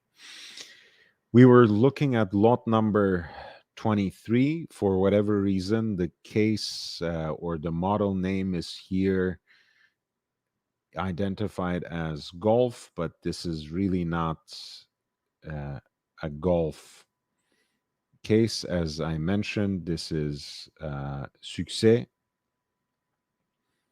and I believe this is actually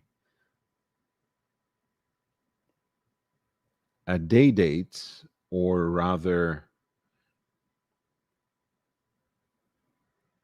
yeah, I'm not sure if this is a perpetual calendar actually. I think it's a day date with a moon phase and an additional 24-hour hands at 6 o'clock. But it has this sort of pyramid like, or hobnail kind of pattern on the dial. Once again, you have lapis lazuli background for the moon phase indicator, which is framed by a gold ring. Pointer date at 3 o'clock, day of the week at 9 o'clock, and a 24-hour hand at 6. 36 millimeter stainless steel case with a kind of T-bar style lugs, and that ship's wheel bezel, which is executed in yellow gold, as are many of the details much of the furniture of the dial. The original strap is intact. The watch seems like it is in a pretty good shape, and it is also matched with a proprietary stainless steel tang buckle as well. This is Gerald Genta Succès Perpetual Calendar in two-tone. Again, I'm not too sure if it is actually a perpetual calendar. I believe it's a day date with a moon phase indicator and a 24-hour hand. Um, but I might be wrong. But it does have a self-winding movement and all the desirable aesthetics of Gerald Genta's signature perpetual calendar design that you can see also in the Pasha perpetual calendars that you can find in Cartier's catalog. The starting bid for lot 23 would be 5,400 in US dollars, and the buy it now option is set at 12,300 in the same currency.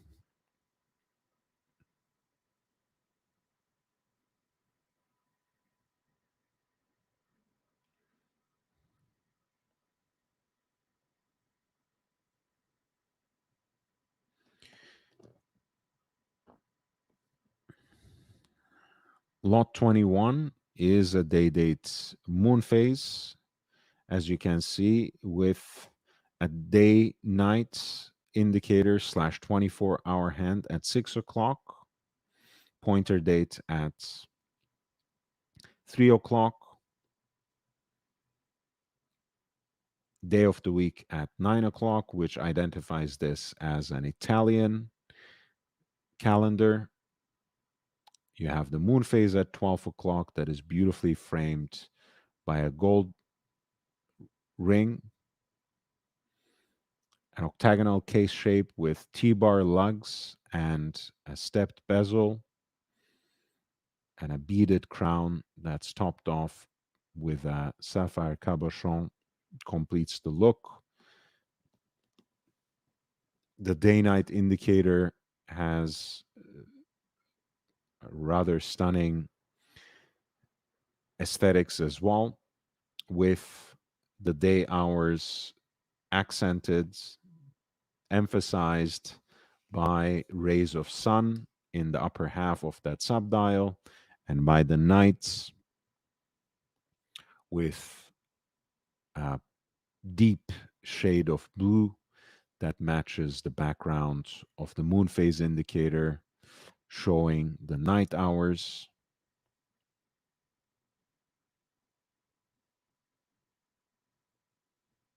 A nice combination of yellow gold, a silvered white dial, and blue accents.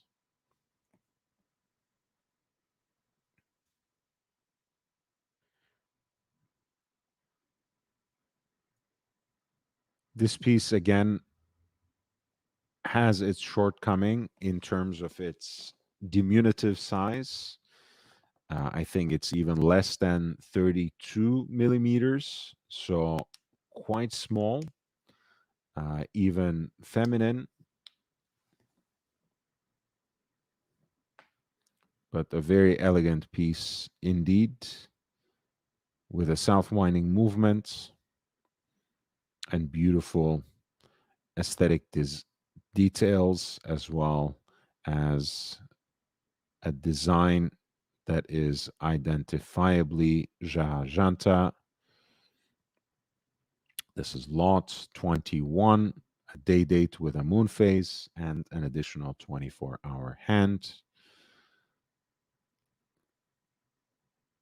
The starting bid would be 7,250 with the buy it now option fixed at 16,750 in US dollars.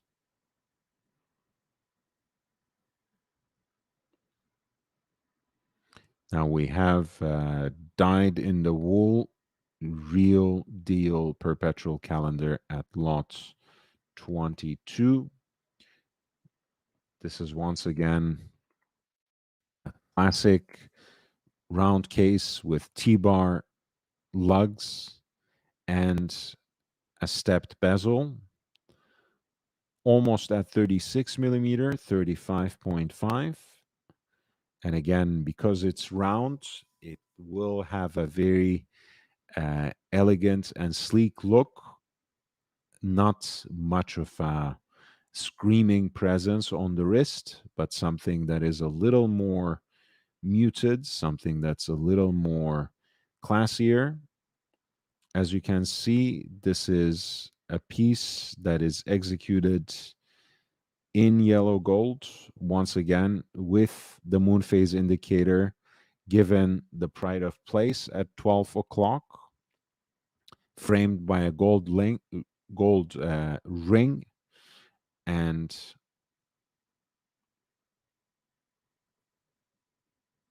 a lapis lazuli background for the moon phase indicator, a cream dial, an off-white dial with painted diminutive Roman numerals, a railroad track for the minutes, an English calendar with a pointer date at 6 o'clock, days of the week at 9 o'clock, and month at 3 o'clock. The leap year indicator is ensconced in that subdial for the months as well at 3 o'clock. Beaded crown topped off by the sapphire cabochon. A nice interplay between that and the blue details on the dial, which include not only the lapis lazuli background for the moon phase indicator, but also the indicator for the leap year as well.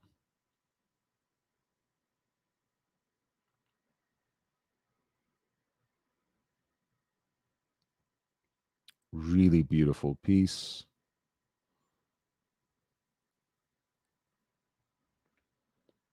Very dressy, very classically elegant. If a little too dainty, perhaps even too effeminate for some contemporary tastes, but I think it's a quite timeless design for this kind of complication. The piece at lot 22, a Genta perpetual calendar with a moon phase and leap year indicator. South-winding movement is currently being bid at 7,850 with a fixed price set at 17,850 in US dollars. Hey, Thomas, how are you doing, man?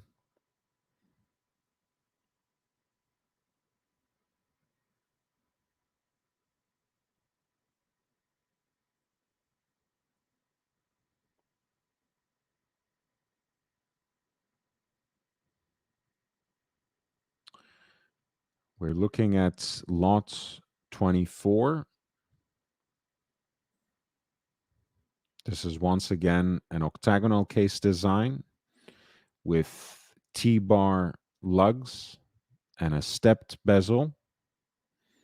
It's a day date with the days in Italian. The black dial has diminutive Roman numerals with the Gerald Genta Genève signature at 6 o'clock, a pointer date at 3 o'clock, and days of the week at 9. The moon phase indicator is once again given the prominent real estate on the dial at 12 o'clock and framed in gold. It does have a lapis lazuli background, which is kind of a signature of Genta's execution of the moon phase.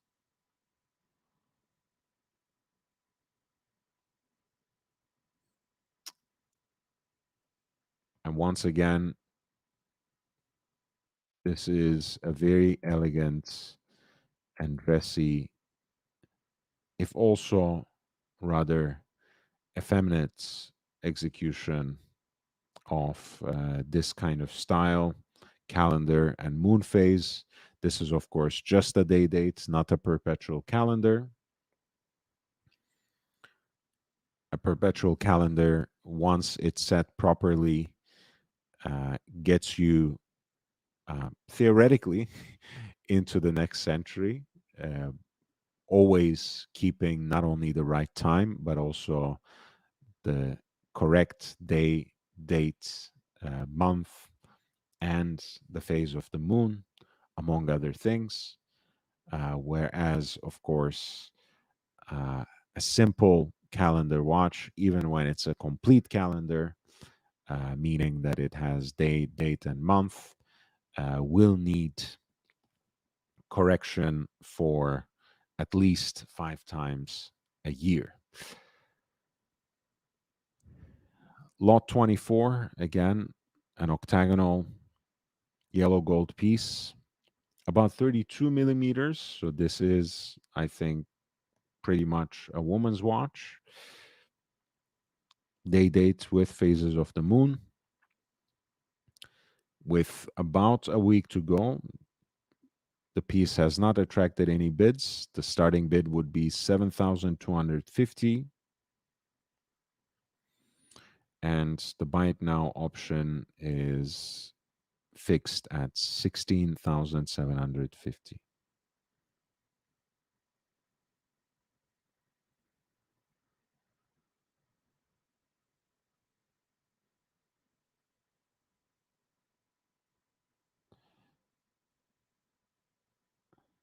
That's an interesting thought, uh, Thomas.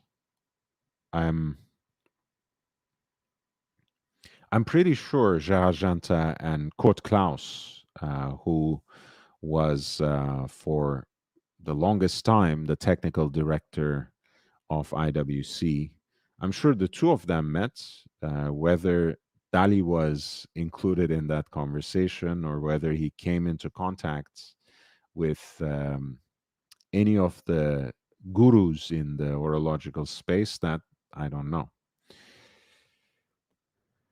But yeah, Kurt Klaus and Gerard Genta overlapped by quite a bit, and I wouldn't be surprised if they had met.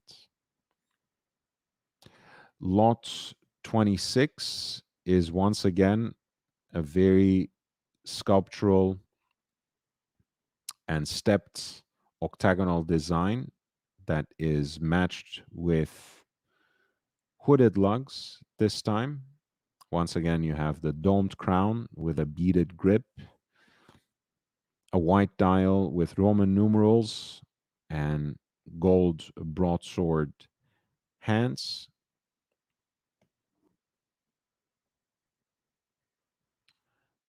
Once again, this is a yellow gold piece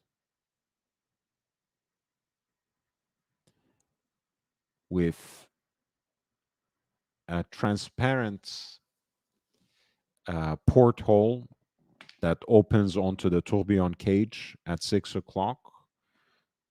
There's a red seconds hand that pivots on that tourbillon as well. So that transparent subdial, that porthole, also serves as a subsidiary dial for the seconds.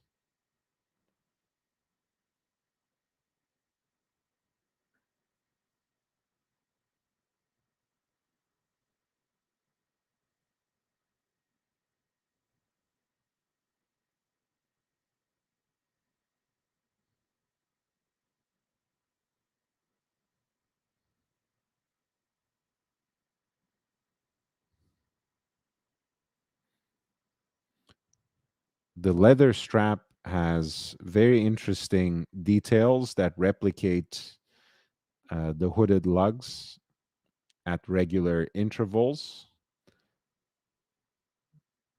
And in combination with the butterfly style déployant clasp uh, at the closure, it actually looks like a hybrid between a leather strap and a proper bracelet, which is just the kind of cool idea that only Gerard Genta would come up with, or rather, only he would dare to actually execute. The movement is ennobled, so to speak, by an open worked treatment that is also hand engraved to put certain details into sharp relief, whether that is parts of a bridge plate or the open working of the oscillating weight. As you can see, the limited nature of the piece is expressed also by the hand engraved number on the case band. This is number 39. I don't know how many of these tourbillons or of watches akin to this were made in those years by the Jarajanta brand, but it's certainly one of not many, as Vacheron's contemporary slogan has it.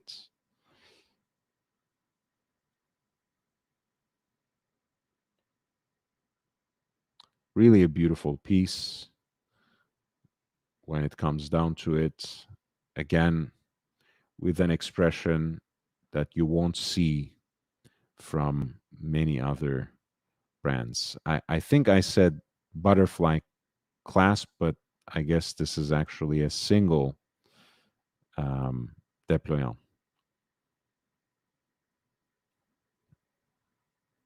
Nevertheless, it's quite a cool design, and the condition seems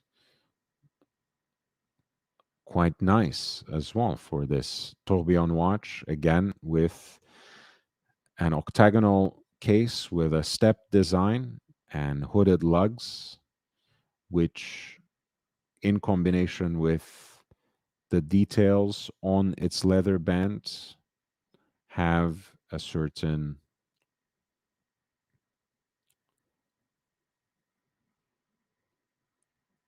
hybrid look.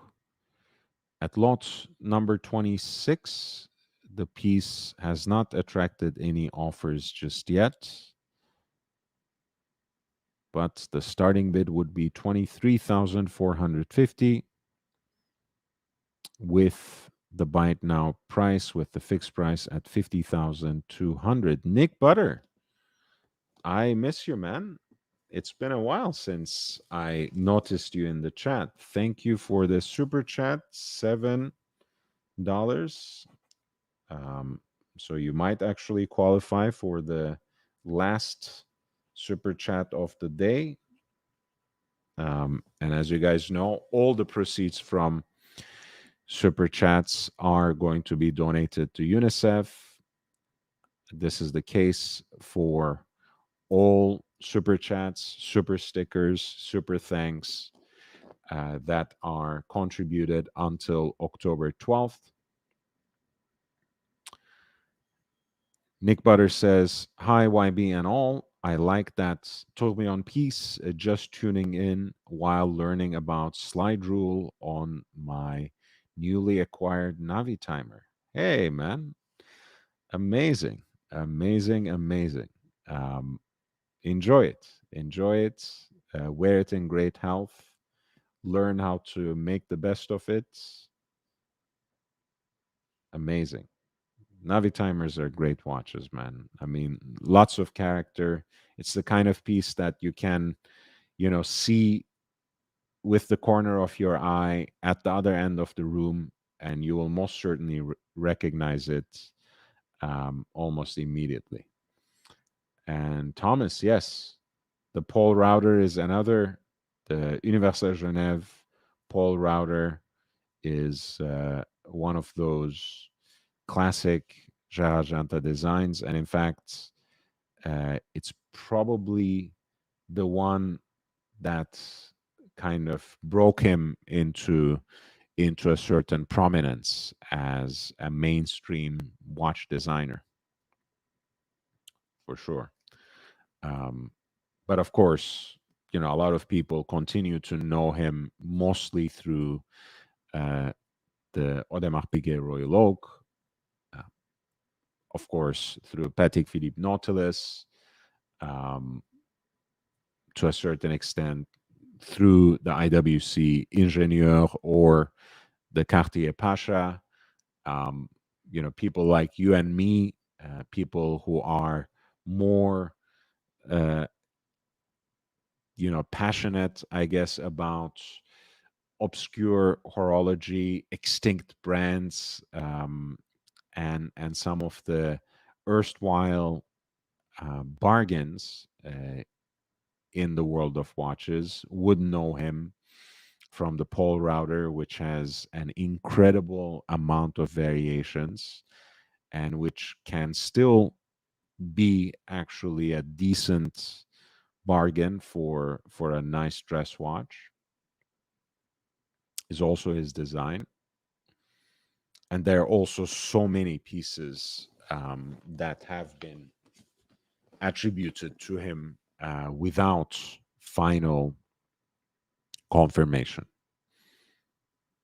like Rolex's King Midas, for example.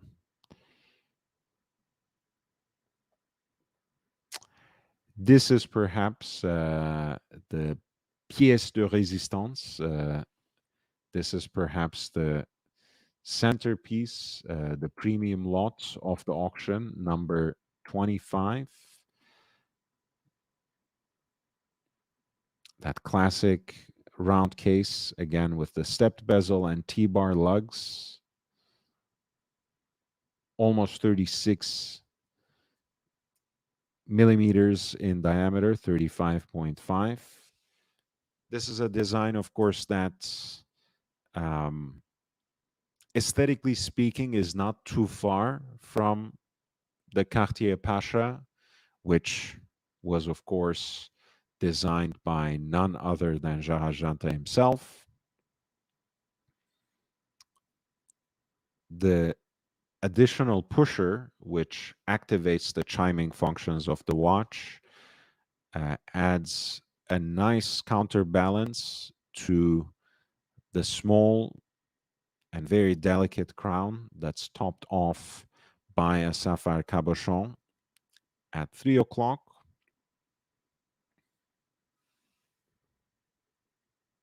On the dial, you have that classic balanced look with the pointer dates at 6 o'clock, counterbalanced by the moon phase indicator at 12 o'clock, which is given the pride of place and framed with a gold ring against the backdrop of lapis lazuli. The Italian calendar is expressed with the day of the week at 9 o'clock and the month at 3 o'clock, which surrounds an indicator for the leap year as well. This is a perpetual calendar and a chiming watch. Comes with its proprietary leather strap as well.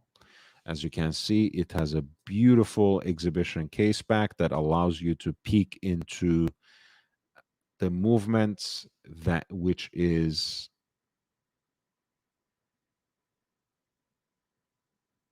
hand engraved with all sorts of beautiful details.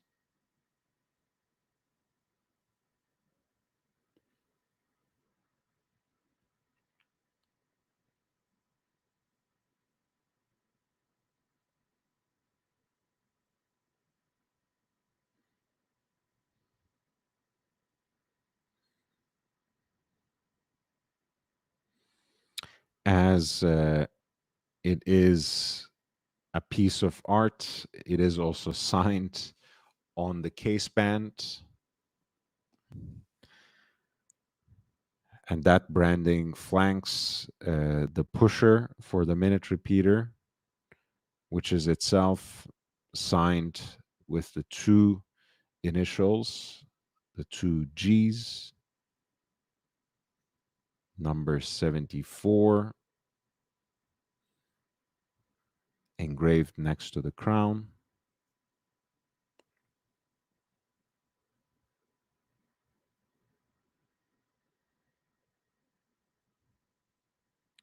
This is really a beautiful and unique piece, which comes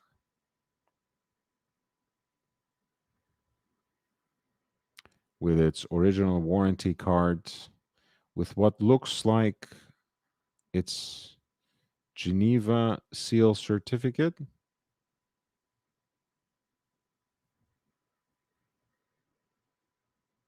Very nice. And of course, a wooden presentation box. Oh, speaking of which, I'm going to show you guys something. And especially if you smoke cigars, you will appreciate this.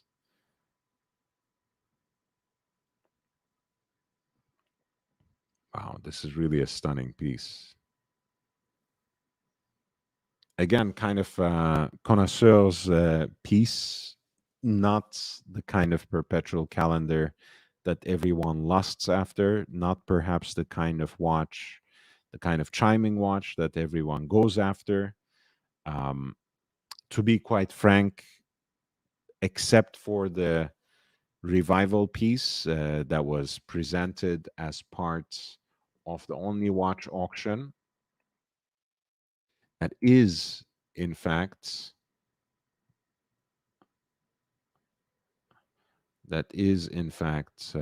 lot number 25 in the upcoming 2023 edition of Only Watch. I have not had the pleasure to listen to a classic Gerald Genta minute repeater, so I can't really speak to its sound, but I know for a fact that they were extremely popular in the 90s, so it can't be all that bad. Somehow, this all of this makes it look like a beautiful bargain. Again, there's of course more than a week to go for now, but so far, lot 25, which is a minute repeater perpetual calendar with a moon phase indicator by Gerald Genta. The piece has not attracted any bids.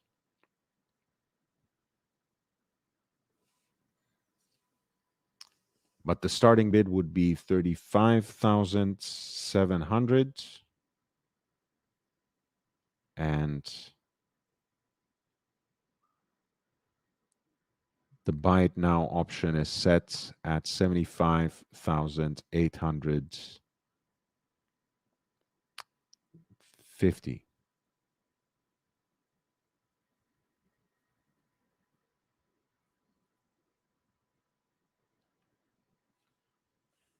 Which Gollet? Georges Gollet, who used to be the AP head,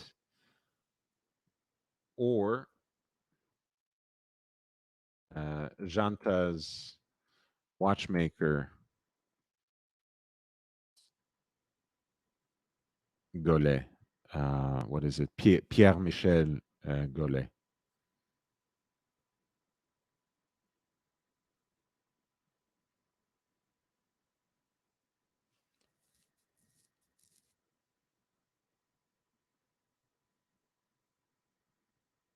Pierre Michel Gollet. Yeah, nice.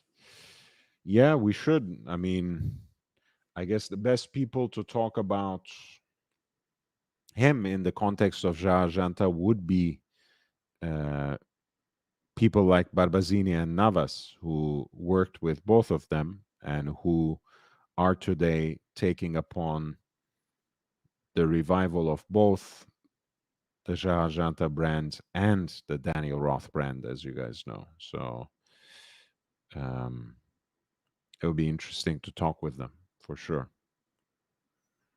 That would actually be a dream horological interview for sure. Absolutely. Okay, so I said I'll show you guys something interesting. Um, hard not to like it if you like both watches and cigars. Let me see.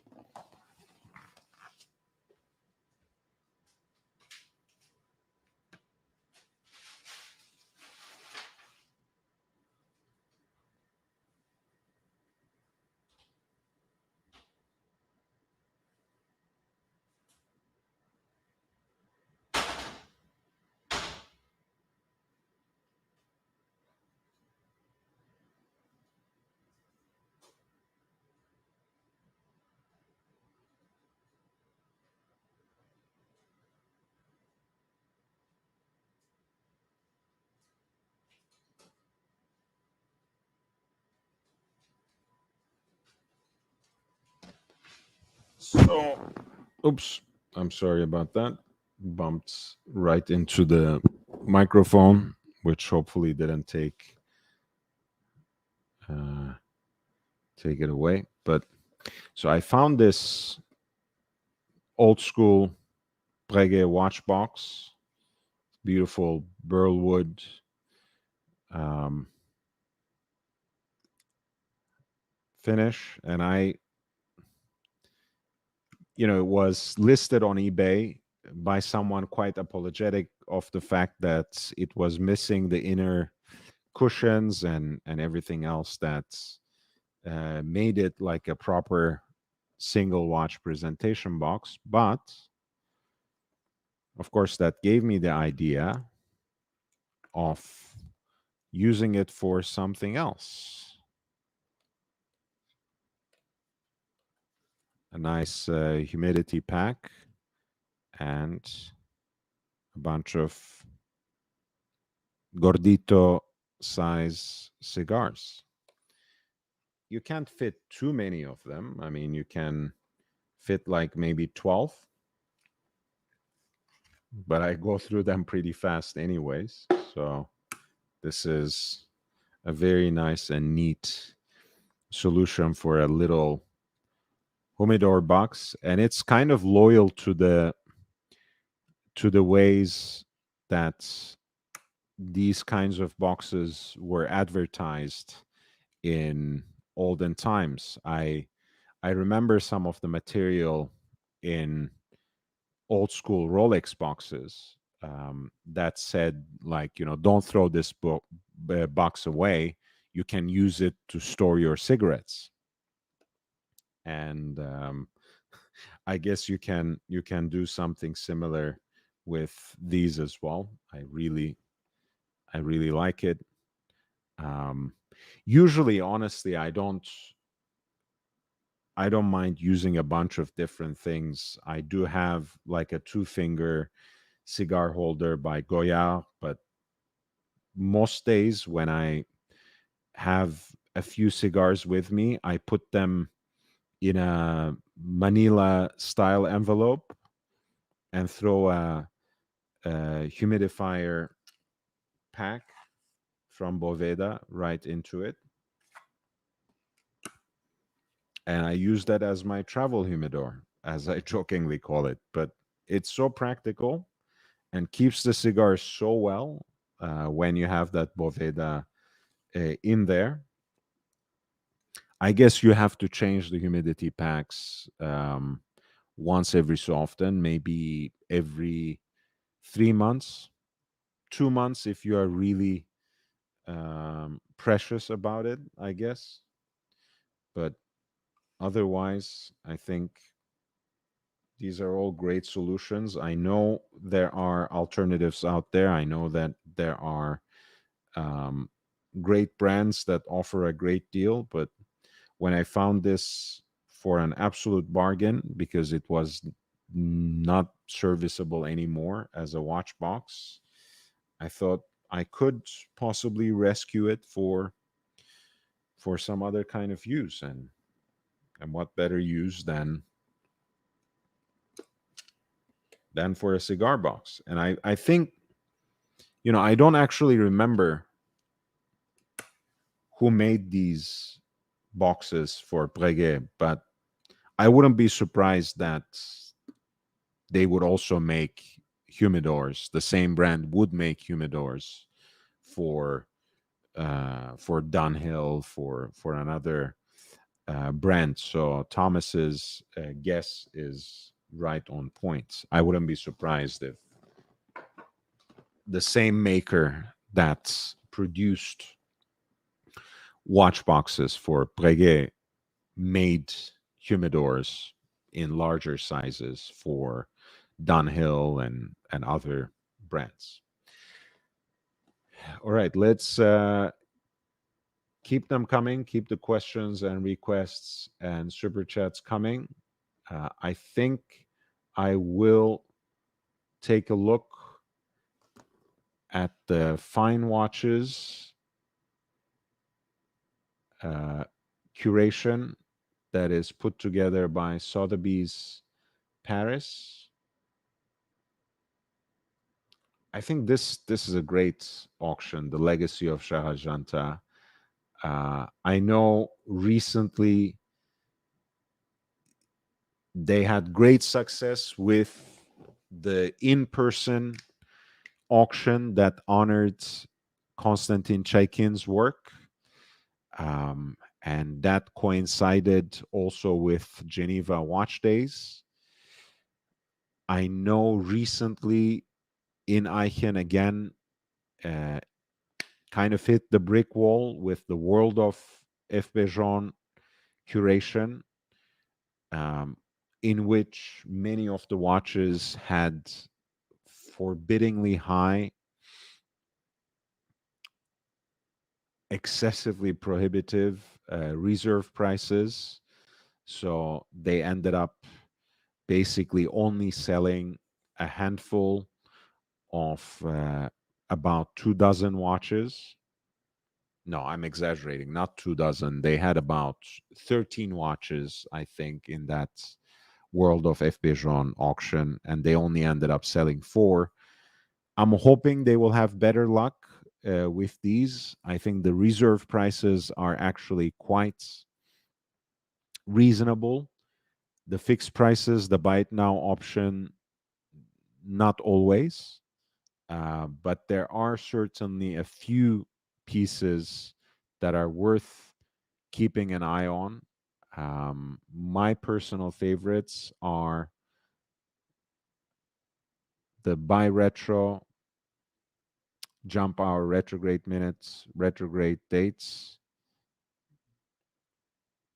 38 millimeters of white gold,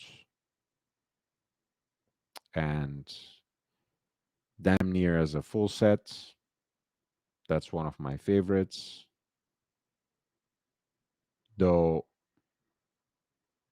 I would personally not pay more than 10K for something like this,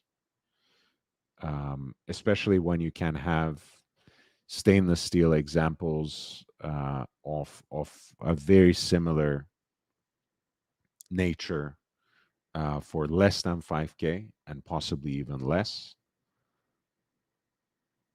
Another personal favorite was lot number 7,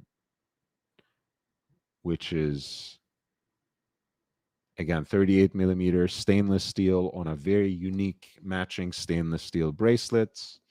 Again, the same kind of functionality, jump hour, retrograde minutes, and retrograde dates. That is also a great piece. Not the steal of the century,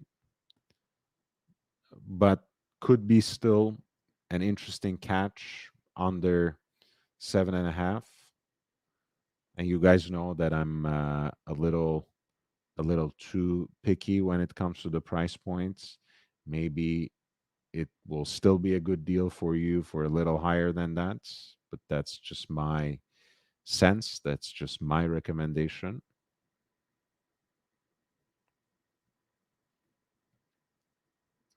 I think the absolute sleeper in the auction is lot number 14 with its unique stepped octagonal case design with straight lugs. Very sculptural, very beautiful. I love the time only approach. I love the off center seconds at 9 o'clock. I also love the fact that this is a 25th anniversary piece with a beautiful exhibition case back. Even though there's no documentation that accompanies it, I think the piece is identifiably unique and certainly worth taking um, this kind of calculated risk on. And the price point seems quite reasonable, especially if it survives through the auction process. It can be something to snipe on the last day. The fixed price is not entirely unreasonable, don't take me wrong, but I would not want to take this piece um, at $10,000 if I can snipe it for less than seven, let's say.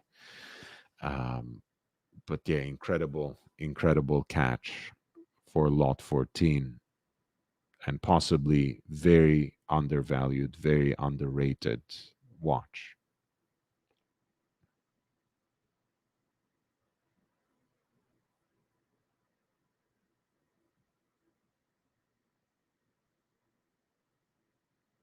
Oh my God.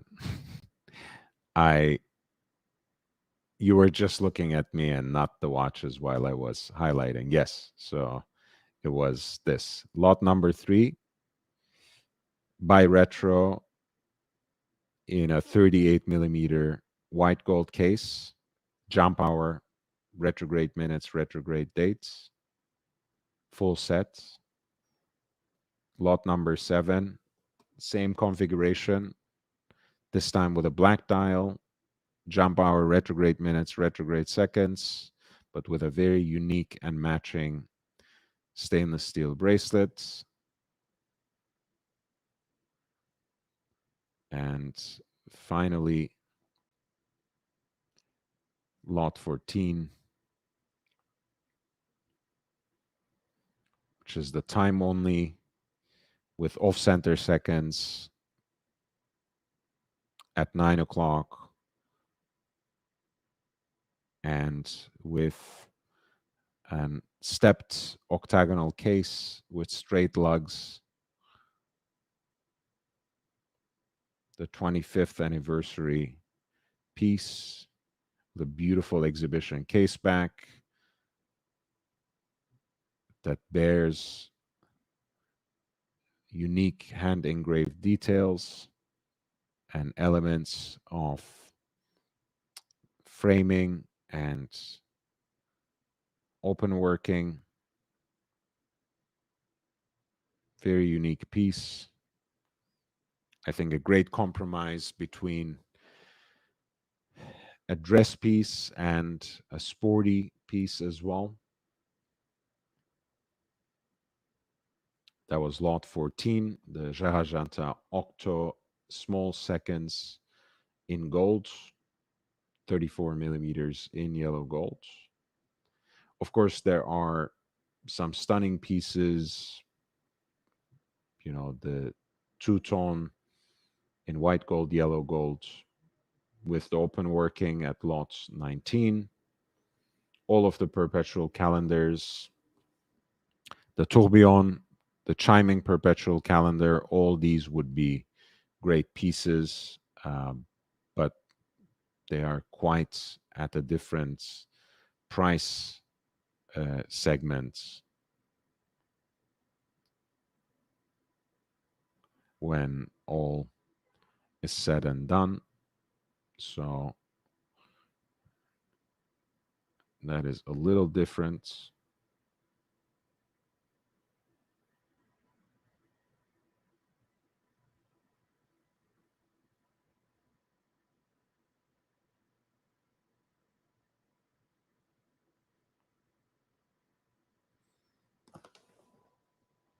So let's switch gears for the last 40 minutes or so, 40 minutes to an hour.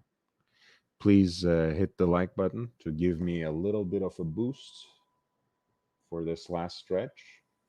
If you wish to support the stream in other ways, you know how. All the super chats, super stickers, and the comments you leave as super thanks after the fact, after the live stream ends, until October 12th, are being donated to UNICEF for the benefits of children who have been affected by the natural disasters in Morocco and Libya, by the earthquake in Morocco and the floods in Libya.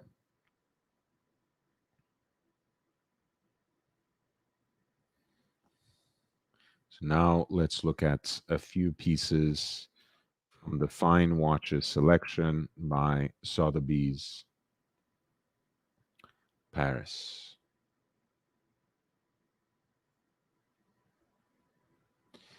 Um, I don't know. I think Alfredo Paramico has some very beautiful pieces. I think Eric Pangcheng has a few very interesting Genta watches as well, if I'm not mistaken.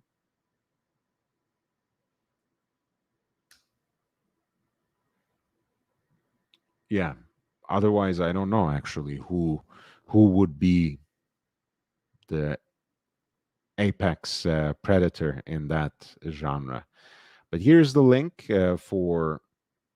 for the Sotheby's fine watches based out of Paris, uh, taking place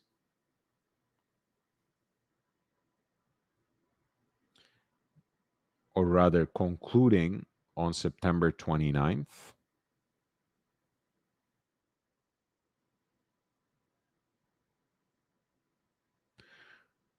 Maybe we can discuss a few watches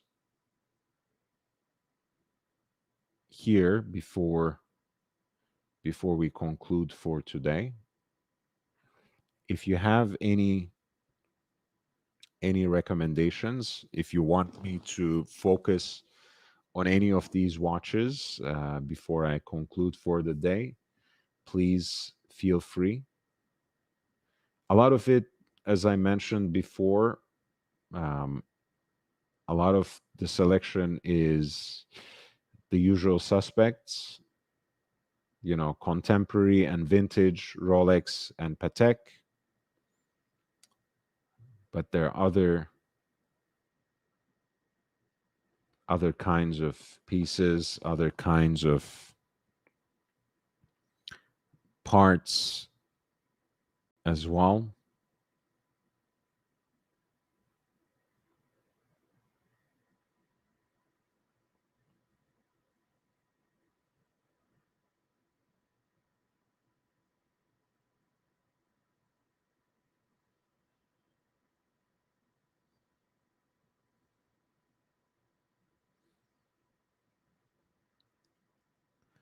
Which might still be of some interest.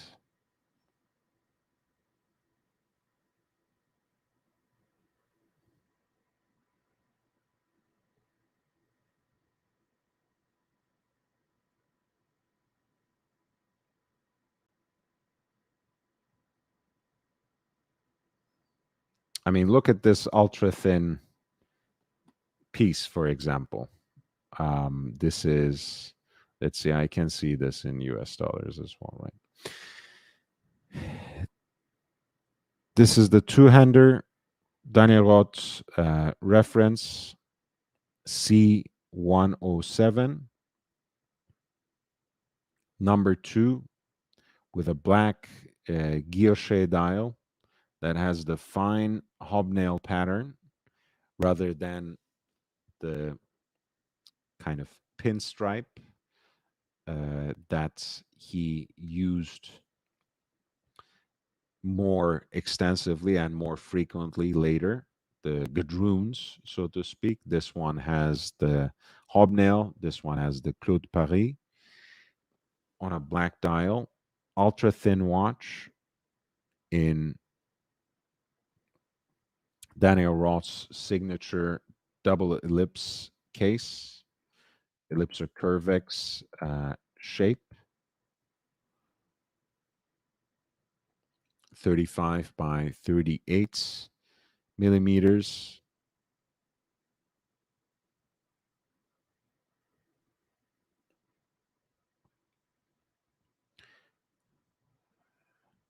And as you can see on the dial and on the case back, it is marked as number 3. So only the third example of this particular model that Daniel Roth made.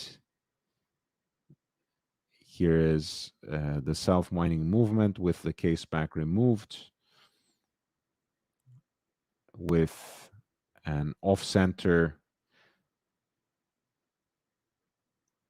oscillating weight that is itself decorated with a wave motif in guilloche.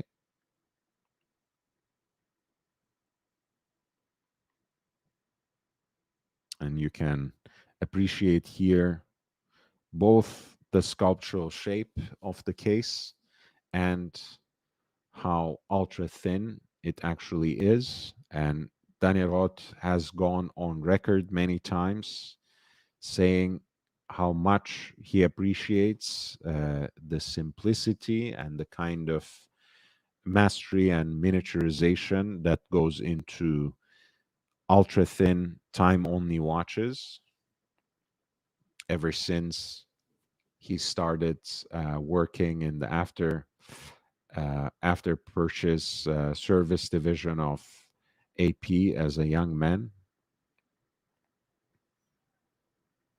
At any rate, this is only number 3 of Daniel Roth reference C107, ultra thin dress watch in white gold, time only, two-hander, which is currently being bid at 21,358 in US dollars, and has an estimate which has the upper ceiling at 42,716 in US dollars.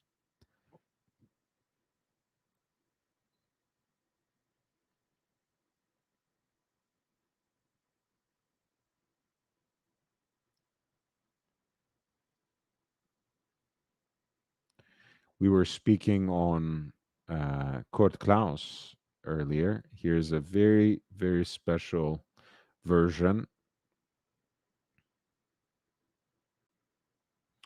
of the perpetual calendar chronograph that he, quote unquote, invented, right, by building that special module on the generic base of Valjoux 7750.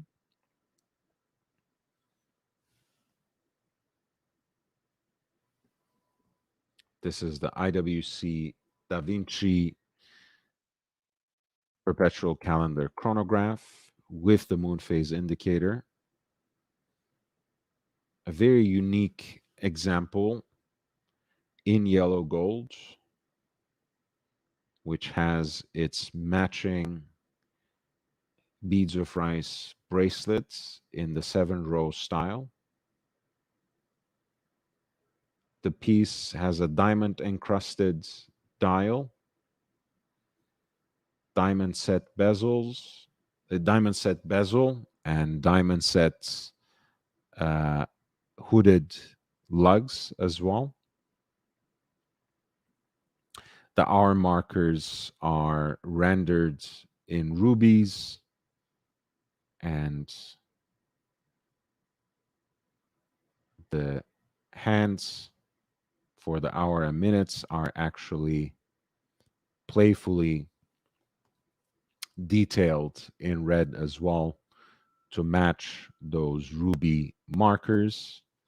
As you guys know, there is a moon phase indicator at 12 o'clock which is also your 30-minute totalizer, a pointer date at 3 o'clock, which shows the odd numbers in the outer and the even numbers in the inner circle.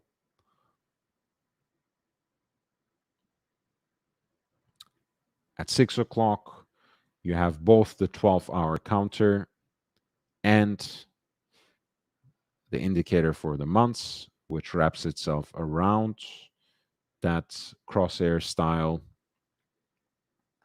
month indicator, crosshair style hour counter.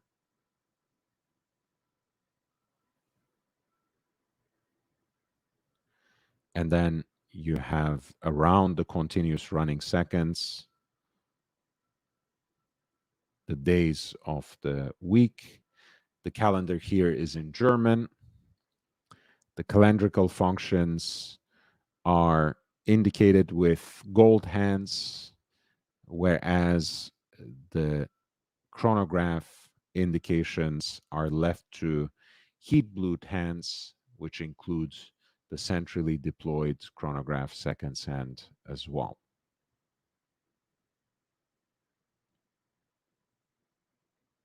What a beautifully unique piece.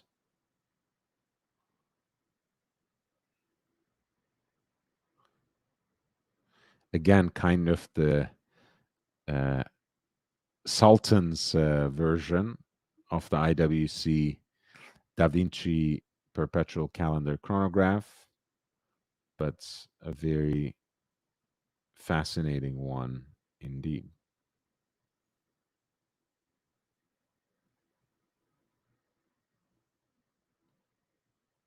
Beautiful. This is lot 456 from Sotheby's Fine Watches. Again, an online exclusive auction that is going to conclude on September 29th, curated by Sotheby's Paris. The pre-auction estimate of this piece was 12,815 to 19,222 in US dollars, and it is being currently bid at exactly 12,815 in US dollars.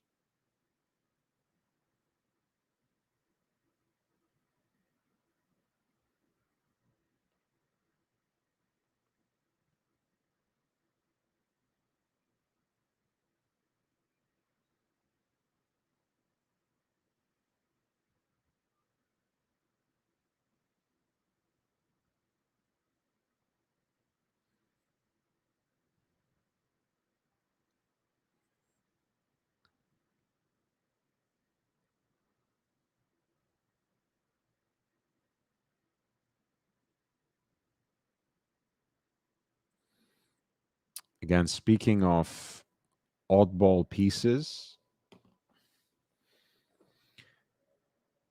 you remember earlier this year, before things got quite out of hand with some of the collaborations that Revolution Watch Magazine did. They had a couple of collaborations with Frank Müller, one of which was this Janus-faced, these two-faced chronograph, which has an officer-style case, or rather a case with officer-style lugs with screw-through pins, pump pushers, a single Breguet numeral at 12 o'clock, black center dial, polished beads for the rest of the hour markers, heat blued hands for the chronograph indications, a 30-minute totalizer at 3 o'clock, a 12-minute counter at 9, and continuous running seconds at 9, a 12-hour counter at 6, I meant, leaf style hands, and a centrally deployed chronograph seconds hand with a finely graduated seconds track, as well as a tachymeter on the periphery.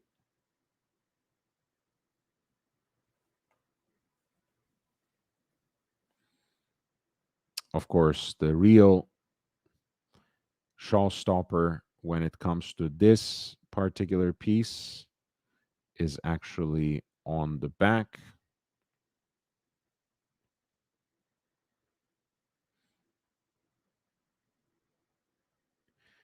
Basically, there is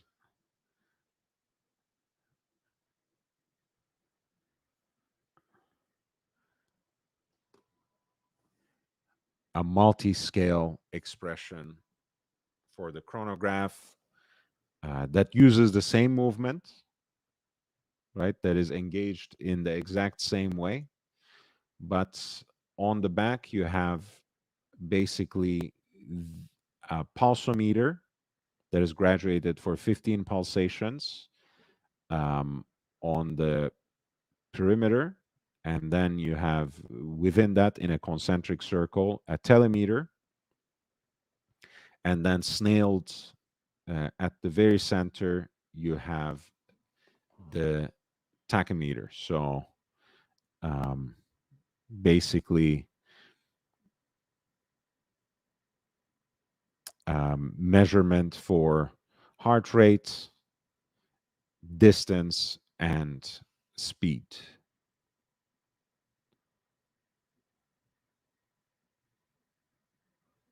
And you can basically have all the scales exclusively through the case back, through the second face of the watch.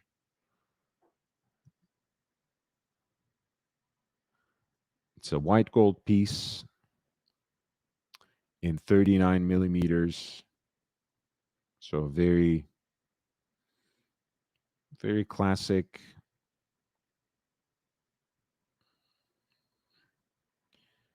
piece. Very nice on the wrist. Looks quite like a classic chronograph on the face of it, but has something very special through the case back. This is something from 2001.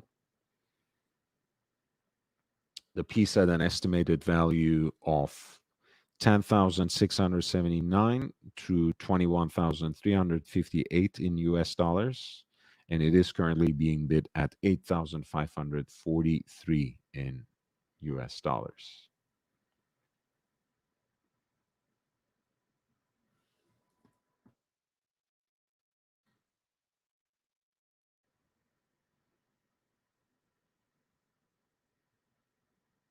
I believe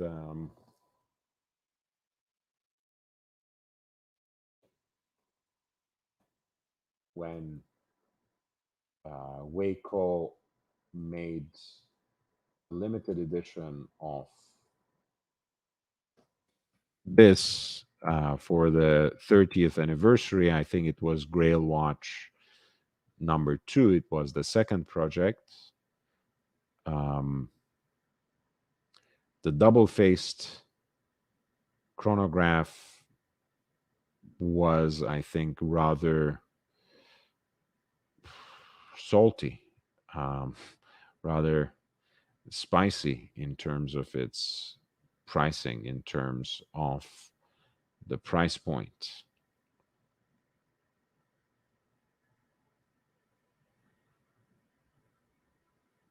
Um, I think probably a limited edition of 30 pieces um,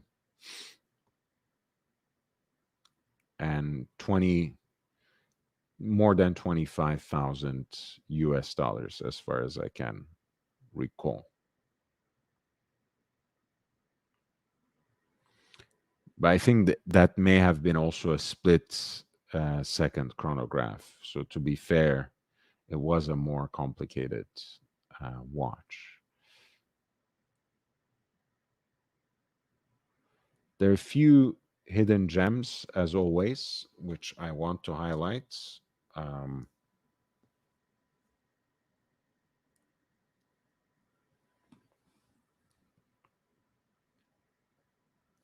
there's a classic Vacheron Constantin Prestige de la France watch in white gold. This is a watch that has a trapezoid shape, kind of asymmetric look that is somehow balanced by the fact that its design follows the so-called golden ratio.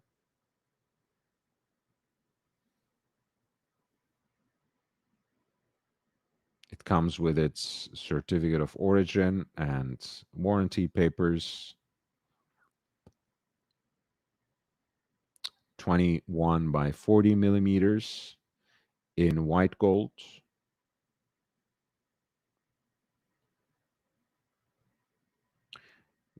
On a leather strap with a matching tang buckle. The piece seems like it is in a beautiful condition with a silvered white dial, heat blued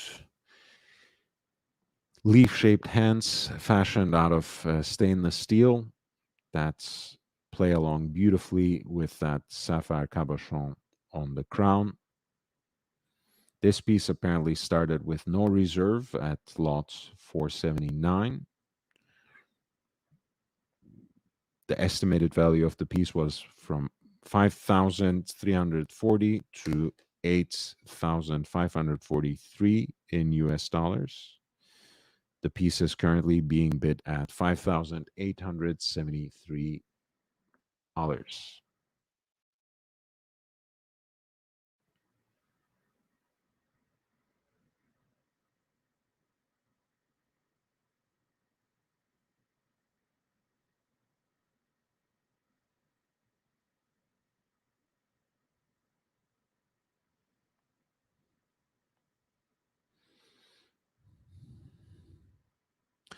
Another low key piece that might escape attention is at lot 481. Beautiful open worked yellow gold dress watch, which is from right around 1990. Quite small, around 30 millimeters in diameter, but beautiful hand engraved details on the open worked elements of the movements. The Vacheron Constantin branding on the cap of the mainspring barrel is at once subtle and ostentatious, since it has the inscription, but also the signature, but also the symbol of the brand, which is the Maltese cross. And the Maltese cross is there both in the open worked form, but also in the form that's put into sharp relief and beautifully hand engraved. There is frosted, circularly brushed hour track with Roman numerals.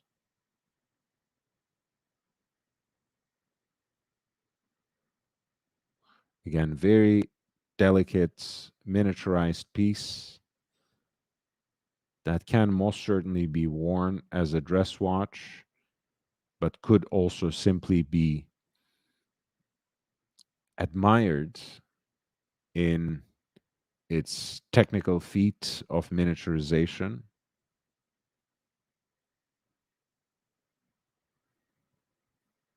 Look at that beautiful movement and how it's ennobled through open worked bridges and hand engraved details. ultra thin piece, of course, as it befits again this caliber of a high horological maker from the early 90s. This is an open worked, time only piece with and hand wound movement by Vacheron Constantin, and it is lot 481 from Sotheby's Paris Fine Watches, an auction that is going to conclude on September 29. This piece has a pre-auction estimate of 4,000 that ranges from 4,272 to 6,407, and it has not yet attracted any bids.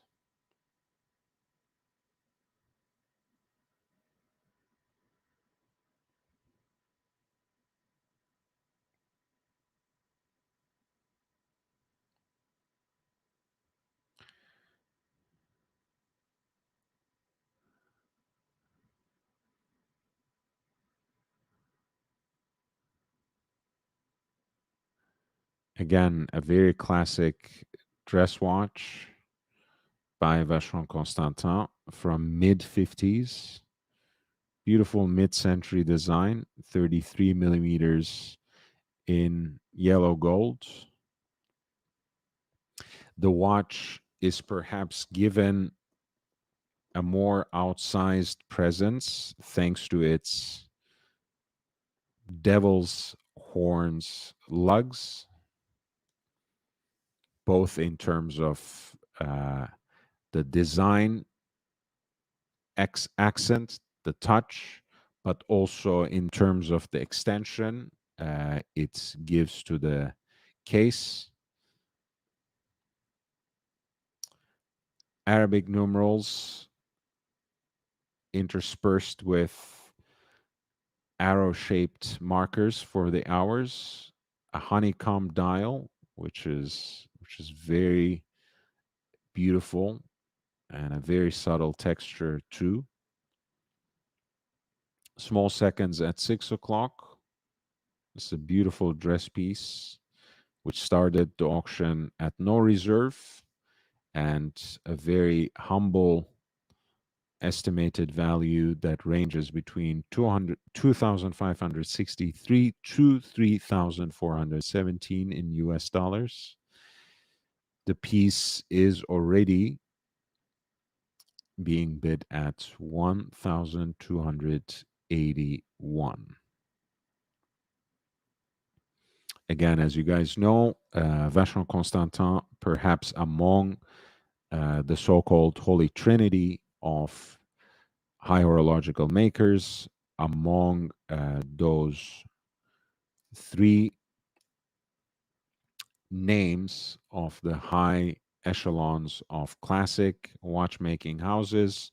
They are perhaps the brand that really sets itself apart by the daring design elements of their watches. And a lot of times, those details, those special touches are expressed in the design of their lugs. Most certainly, the contemporary example of that is the Corne de Vache chronograph in the Historique series.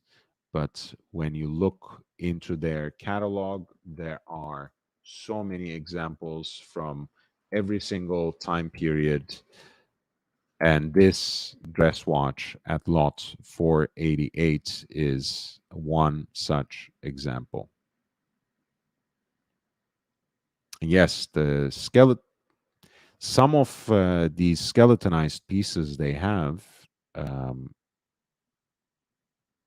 for AP from Vacheron Constantin around that time period, very small, very diminutively sized dress watches.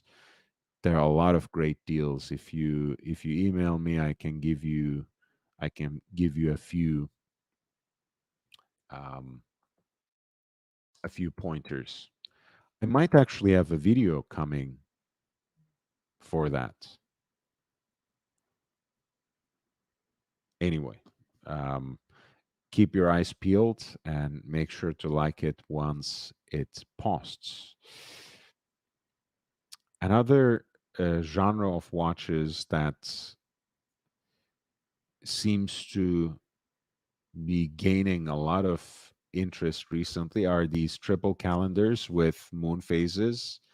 The JLC ones are very popular lately, um, but Cartier and Vacheron Constantin all had fantastic examples in the past. This is kind of a post war piece by Vacheron Constantin in a 36 millimeter gold case with an English calendar.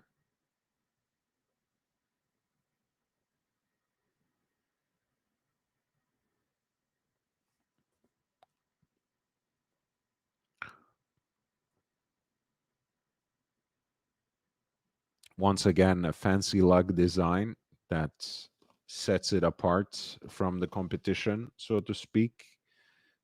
A pointer date that is indicated along the periphery of the dial.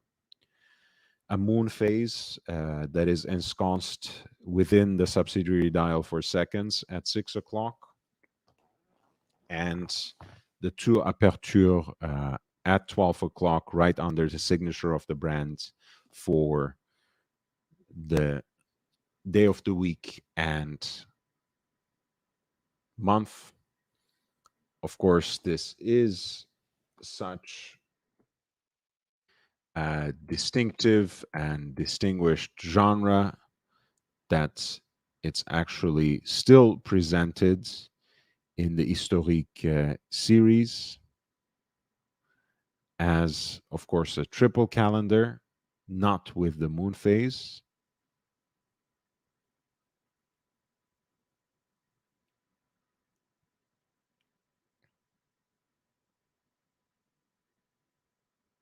And most certainly, it's it is a watch that could be again a very interesting deal. Of course, here lot 482, which started at no reserve, has been quickly bid up to already 9,077 in US dollars, whereas the pre-auction estimates ranged from 6,407 to 9,611 in US dollars. So this will certainly overcome, supersede some of the expectations.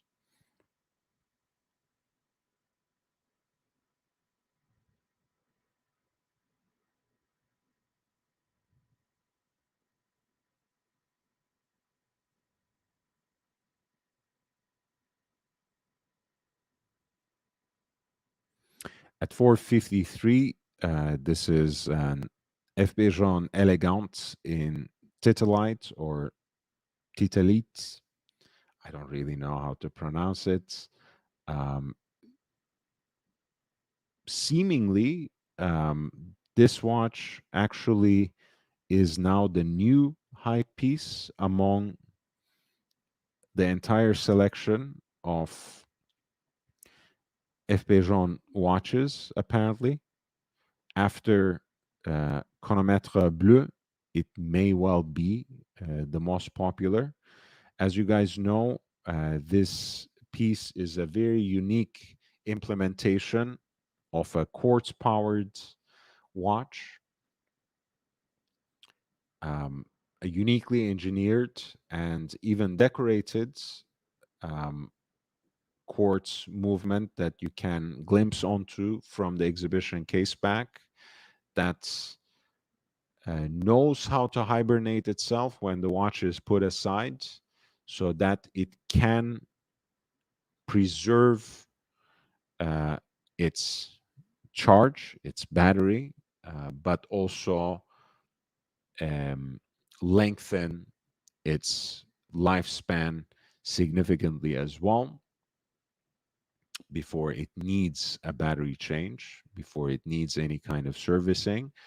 And of course, the trick is not that the watch only knows how to hibernate itself, but that it actually comes back to show the right time after you pick it up, because the timekeeping function is actually proceeding, is actually advancing, even as the watch is put to sleep.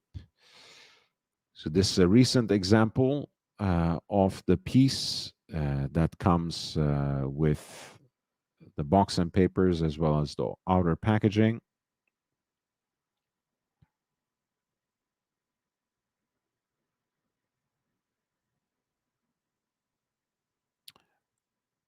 Elegant 48 in Tidalite. F.P. Jones' rendition uh, and their quite original take of a quartz powered timepiece with a case shape that very much takes after the Cartier Tortue, a case shape that Francois Porjon famously worked with in reviving the single button, the monopusher chronograph for CPCP, for the Collection Privée Cartier Paris, in a collaboration with Denis Flageolet, whom we know today through De Bethune. The germination, the beginning of his Vagabondage series was also a watch that was first commissioned and later scrapped by Cartier as well, um, which ended up being actually a rather nice twist of fate ultimately. But here it is a very unique rendition of that case shape. And this piece, which had a pre-auction estimate of ranging from 21,358 to 42,716 in US dollars, is currently being bid at right under 30K, namely 29,901 US dollars at lot 453. Sotheby's fine watches out of Paris, ending on September 29th.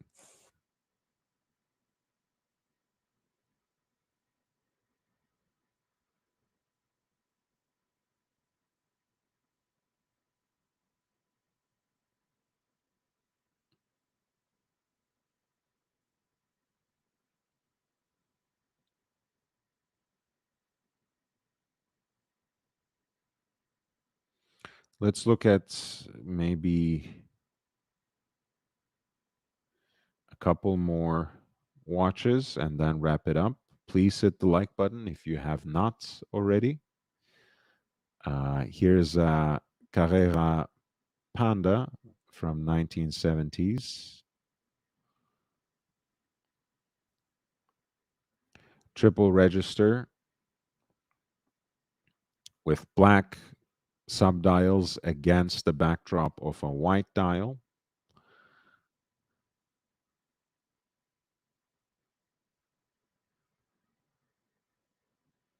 These pieces are powered by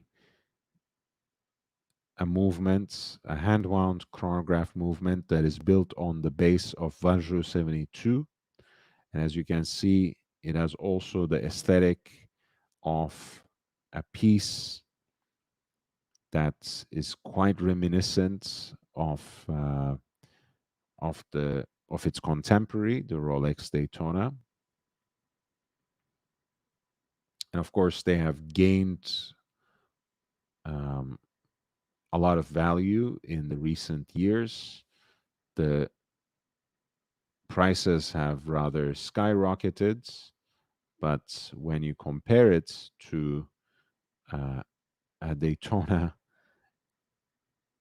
a Carrera from late 60s to early 70s, still ends up being rather reasonably priced. And here it is a decent, relatively well preserved example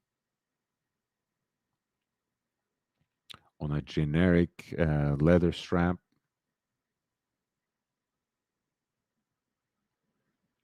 This is the 2447 SND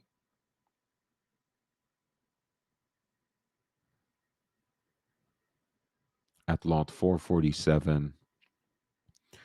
The piece has a pre-auction estimate that ranges from 21,358 to 32,037 in US dollars. The piece has not yet attracted any bids, but it should quite soon. Speaking of Hoya pieces, there is the Bundeswehr flyback chronograph. You can think of Hoya's Bundeswehr as an oversized version of that mid-century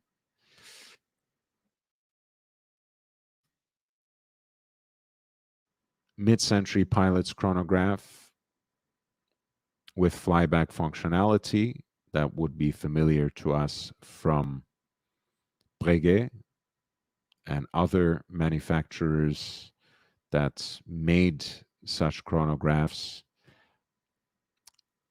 according to the specifications of the air forces of the French Navy, according to the Type 20 specifications. Of course, the Hoya reference 1550 SG is, as I mentioned, a bigger watch at 42 millimeters, whereas the classic Type 20 is around 38 millimeters. It is, however, similarly powered by a Valjoux 230, which is a hand-wound chronograph movement with flyback functionality. The piece has, once again, a 42 millimeter stainless steel case with a fully graduated bi-directional rotational timing bezel, pump pushers, syringe hands, and a sweep, centrally deployed chronograph seconds hands, and of course, flyback functionality for the chronograph. This is the Hoya Bundeswehr reference 1550 SG from around 1970 and an estimated value of 5,340 to $8,543. All right, let's push for another 10 minutes. If you have any questions, anything at all, this is the time to send them in with a super chat. As you know, the very last super chat qualifies for number 6 in our raffle. So if you want to become that, if you want to enter yourself to the raffle, it might be wise to fight for it in these last 10 minutes. Currently, St. Peter got number 5 with making the first super chat of the day. But of course, I'm already eternally grateful for Robert Wood, Flat 4, and Nick Butter, who made further contributions. As you guys know, this is all part of a charity effort until October 12th.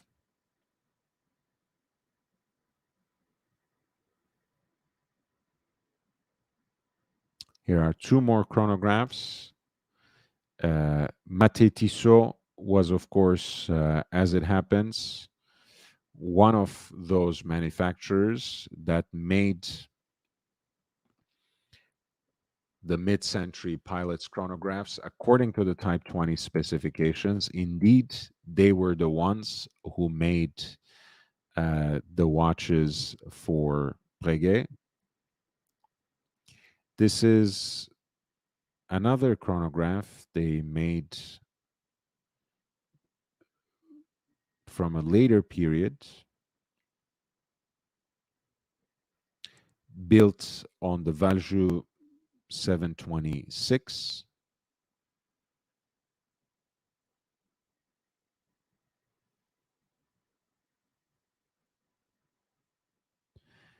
The piece has both a kind of visual similarity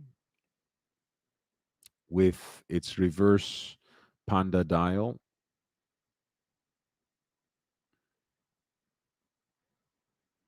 but it also um, kind of stays within the lineage of that French style mid-century aviation chronograph as well, with again a bidirectional rotational timing bezel, which is actually a countdown bezel, as you can see.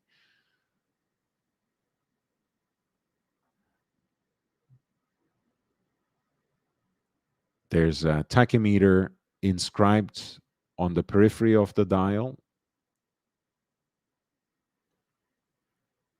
The chronograph registers in silvered white sit against the black background, and there are some beautiful red accents, which includes the hour markers,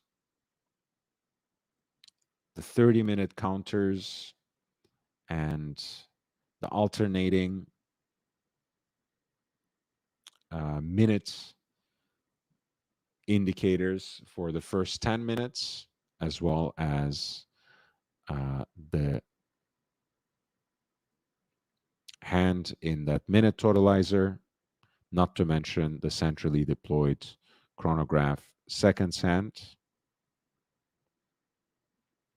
The watch is here matched with an old school Tropic perforated rally style strap. Look at that beautiful crystal.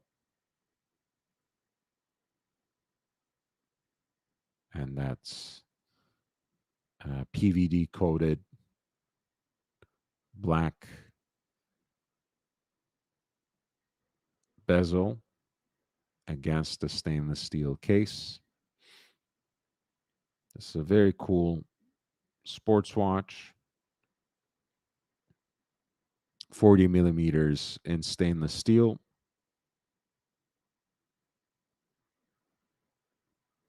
Again, the piece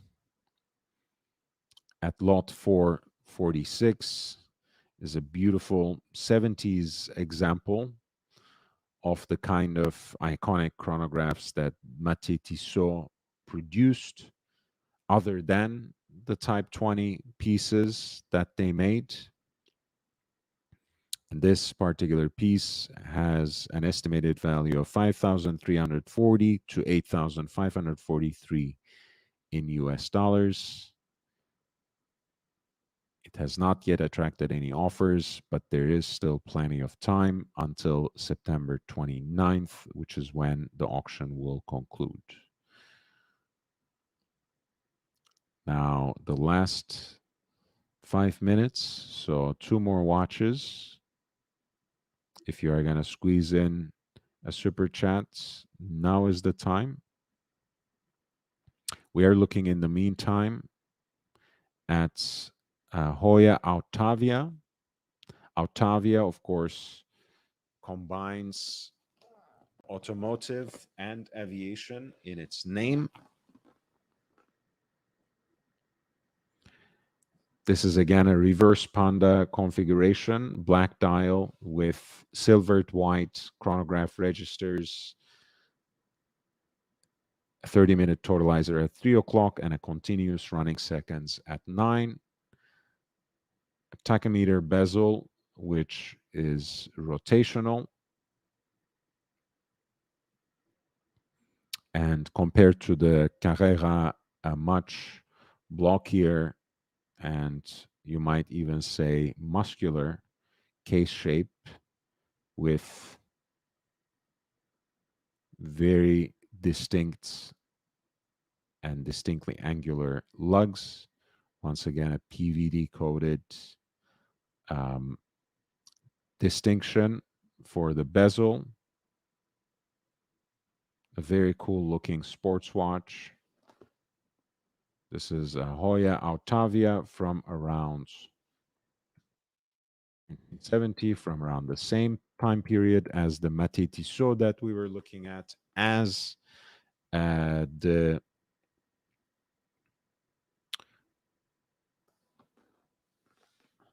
as the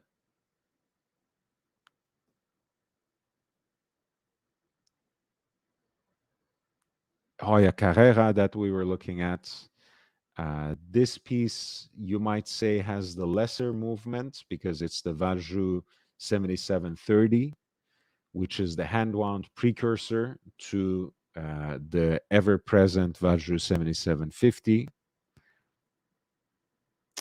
Nevertheless, the Altavia is iconic in its own rights, and this piece has a pre-auction estimate that ranges from 7,475 to 10,679 in US dollars.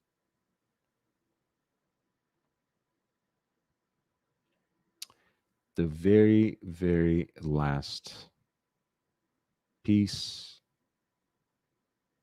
Thank you again, everyone, for your support, for your lovely contributions. I really appreciate you, especially St. Peter, Robert Wood, Flat Four, and Nick Butter for your super chats, and for everyone else for your questions, for your interventions,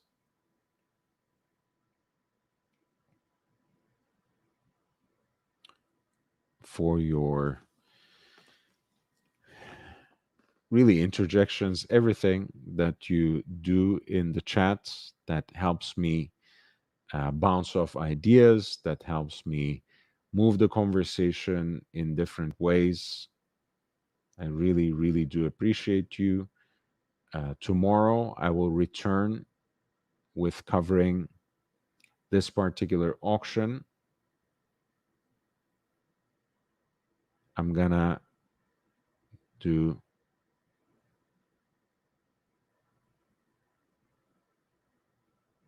this.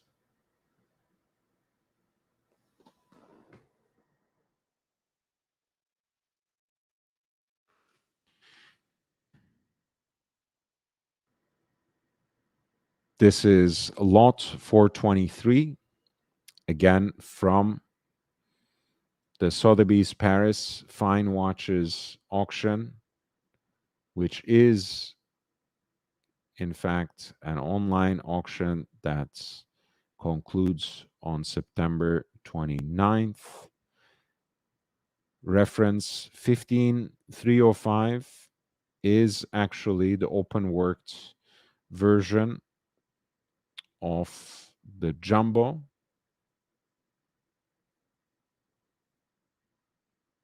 39 millimeters in case diameter, and still delightfully slender in terms of its case profile.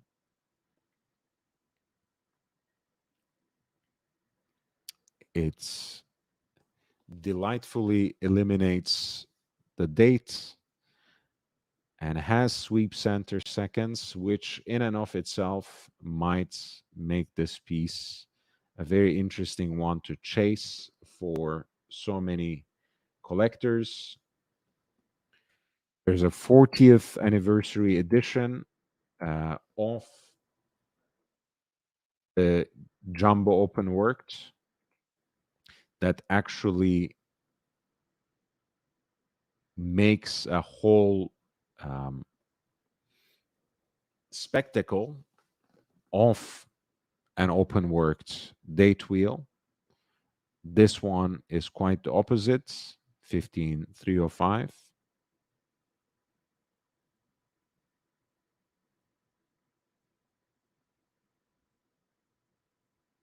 Here is a look through the case back with the skeletonized bridges as well as the full gold oscillating weight that is itself open worked, which emphatically frames the initials of the two founding families, Audemars Piguet. And this piece, as you can see, actually comes with its presentation box as well as the papers, not to mention the product literature. The estimated value of this open worked Audemars Piguet Royal Oak Jumbo, reference 15305 ST in stainless steel from 2011, is 96,111 to almost 150,000 in US dollars. And the starting bids hovers right around $75,000.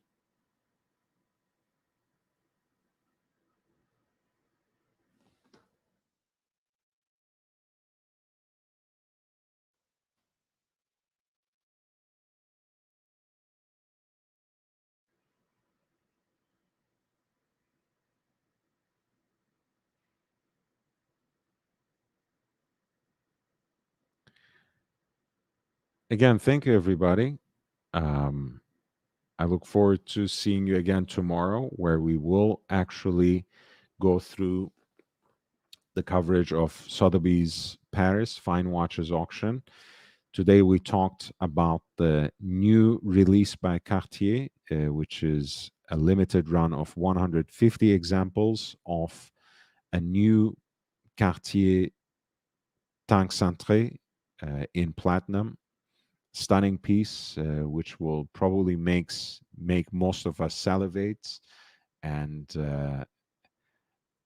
dream about owning a piece of that Cartier pie in some shape or form, even if not necessarily in that curvaceous, sultry, sensual shape of the curved tank of the Tank Cintré. We also talked a great deal about Gerald Genta and his legacy with the help of the curation of Ineichen Zürich, which has a great timed and themed auction on the Gerald Genta brand with some 26 slots. And we just started kind of sifting through some of the more unique and off the wall pieces from the Sotheby's Paris Fine Watches auction. I'll be back with more of this tomorrow. Thank you again for all the contributions. I'll put a stop here. So, number 6 for the raffle goes to Nick Butter. I will update these numbers quite soon. As you know, all the proceeds from Super Chat, Super Stickers, and Super Thanks, which you can leave as a comment or with your comments when this live stream ends, all of those go to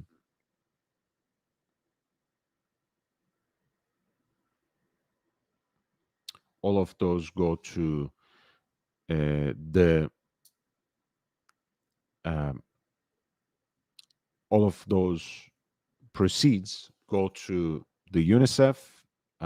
They will be dedicated, they will be designated, they will be earmarked for the children affected by the recent natural disasters in Morocco, namely the earthquake, and Libya from the floods.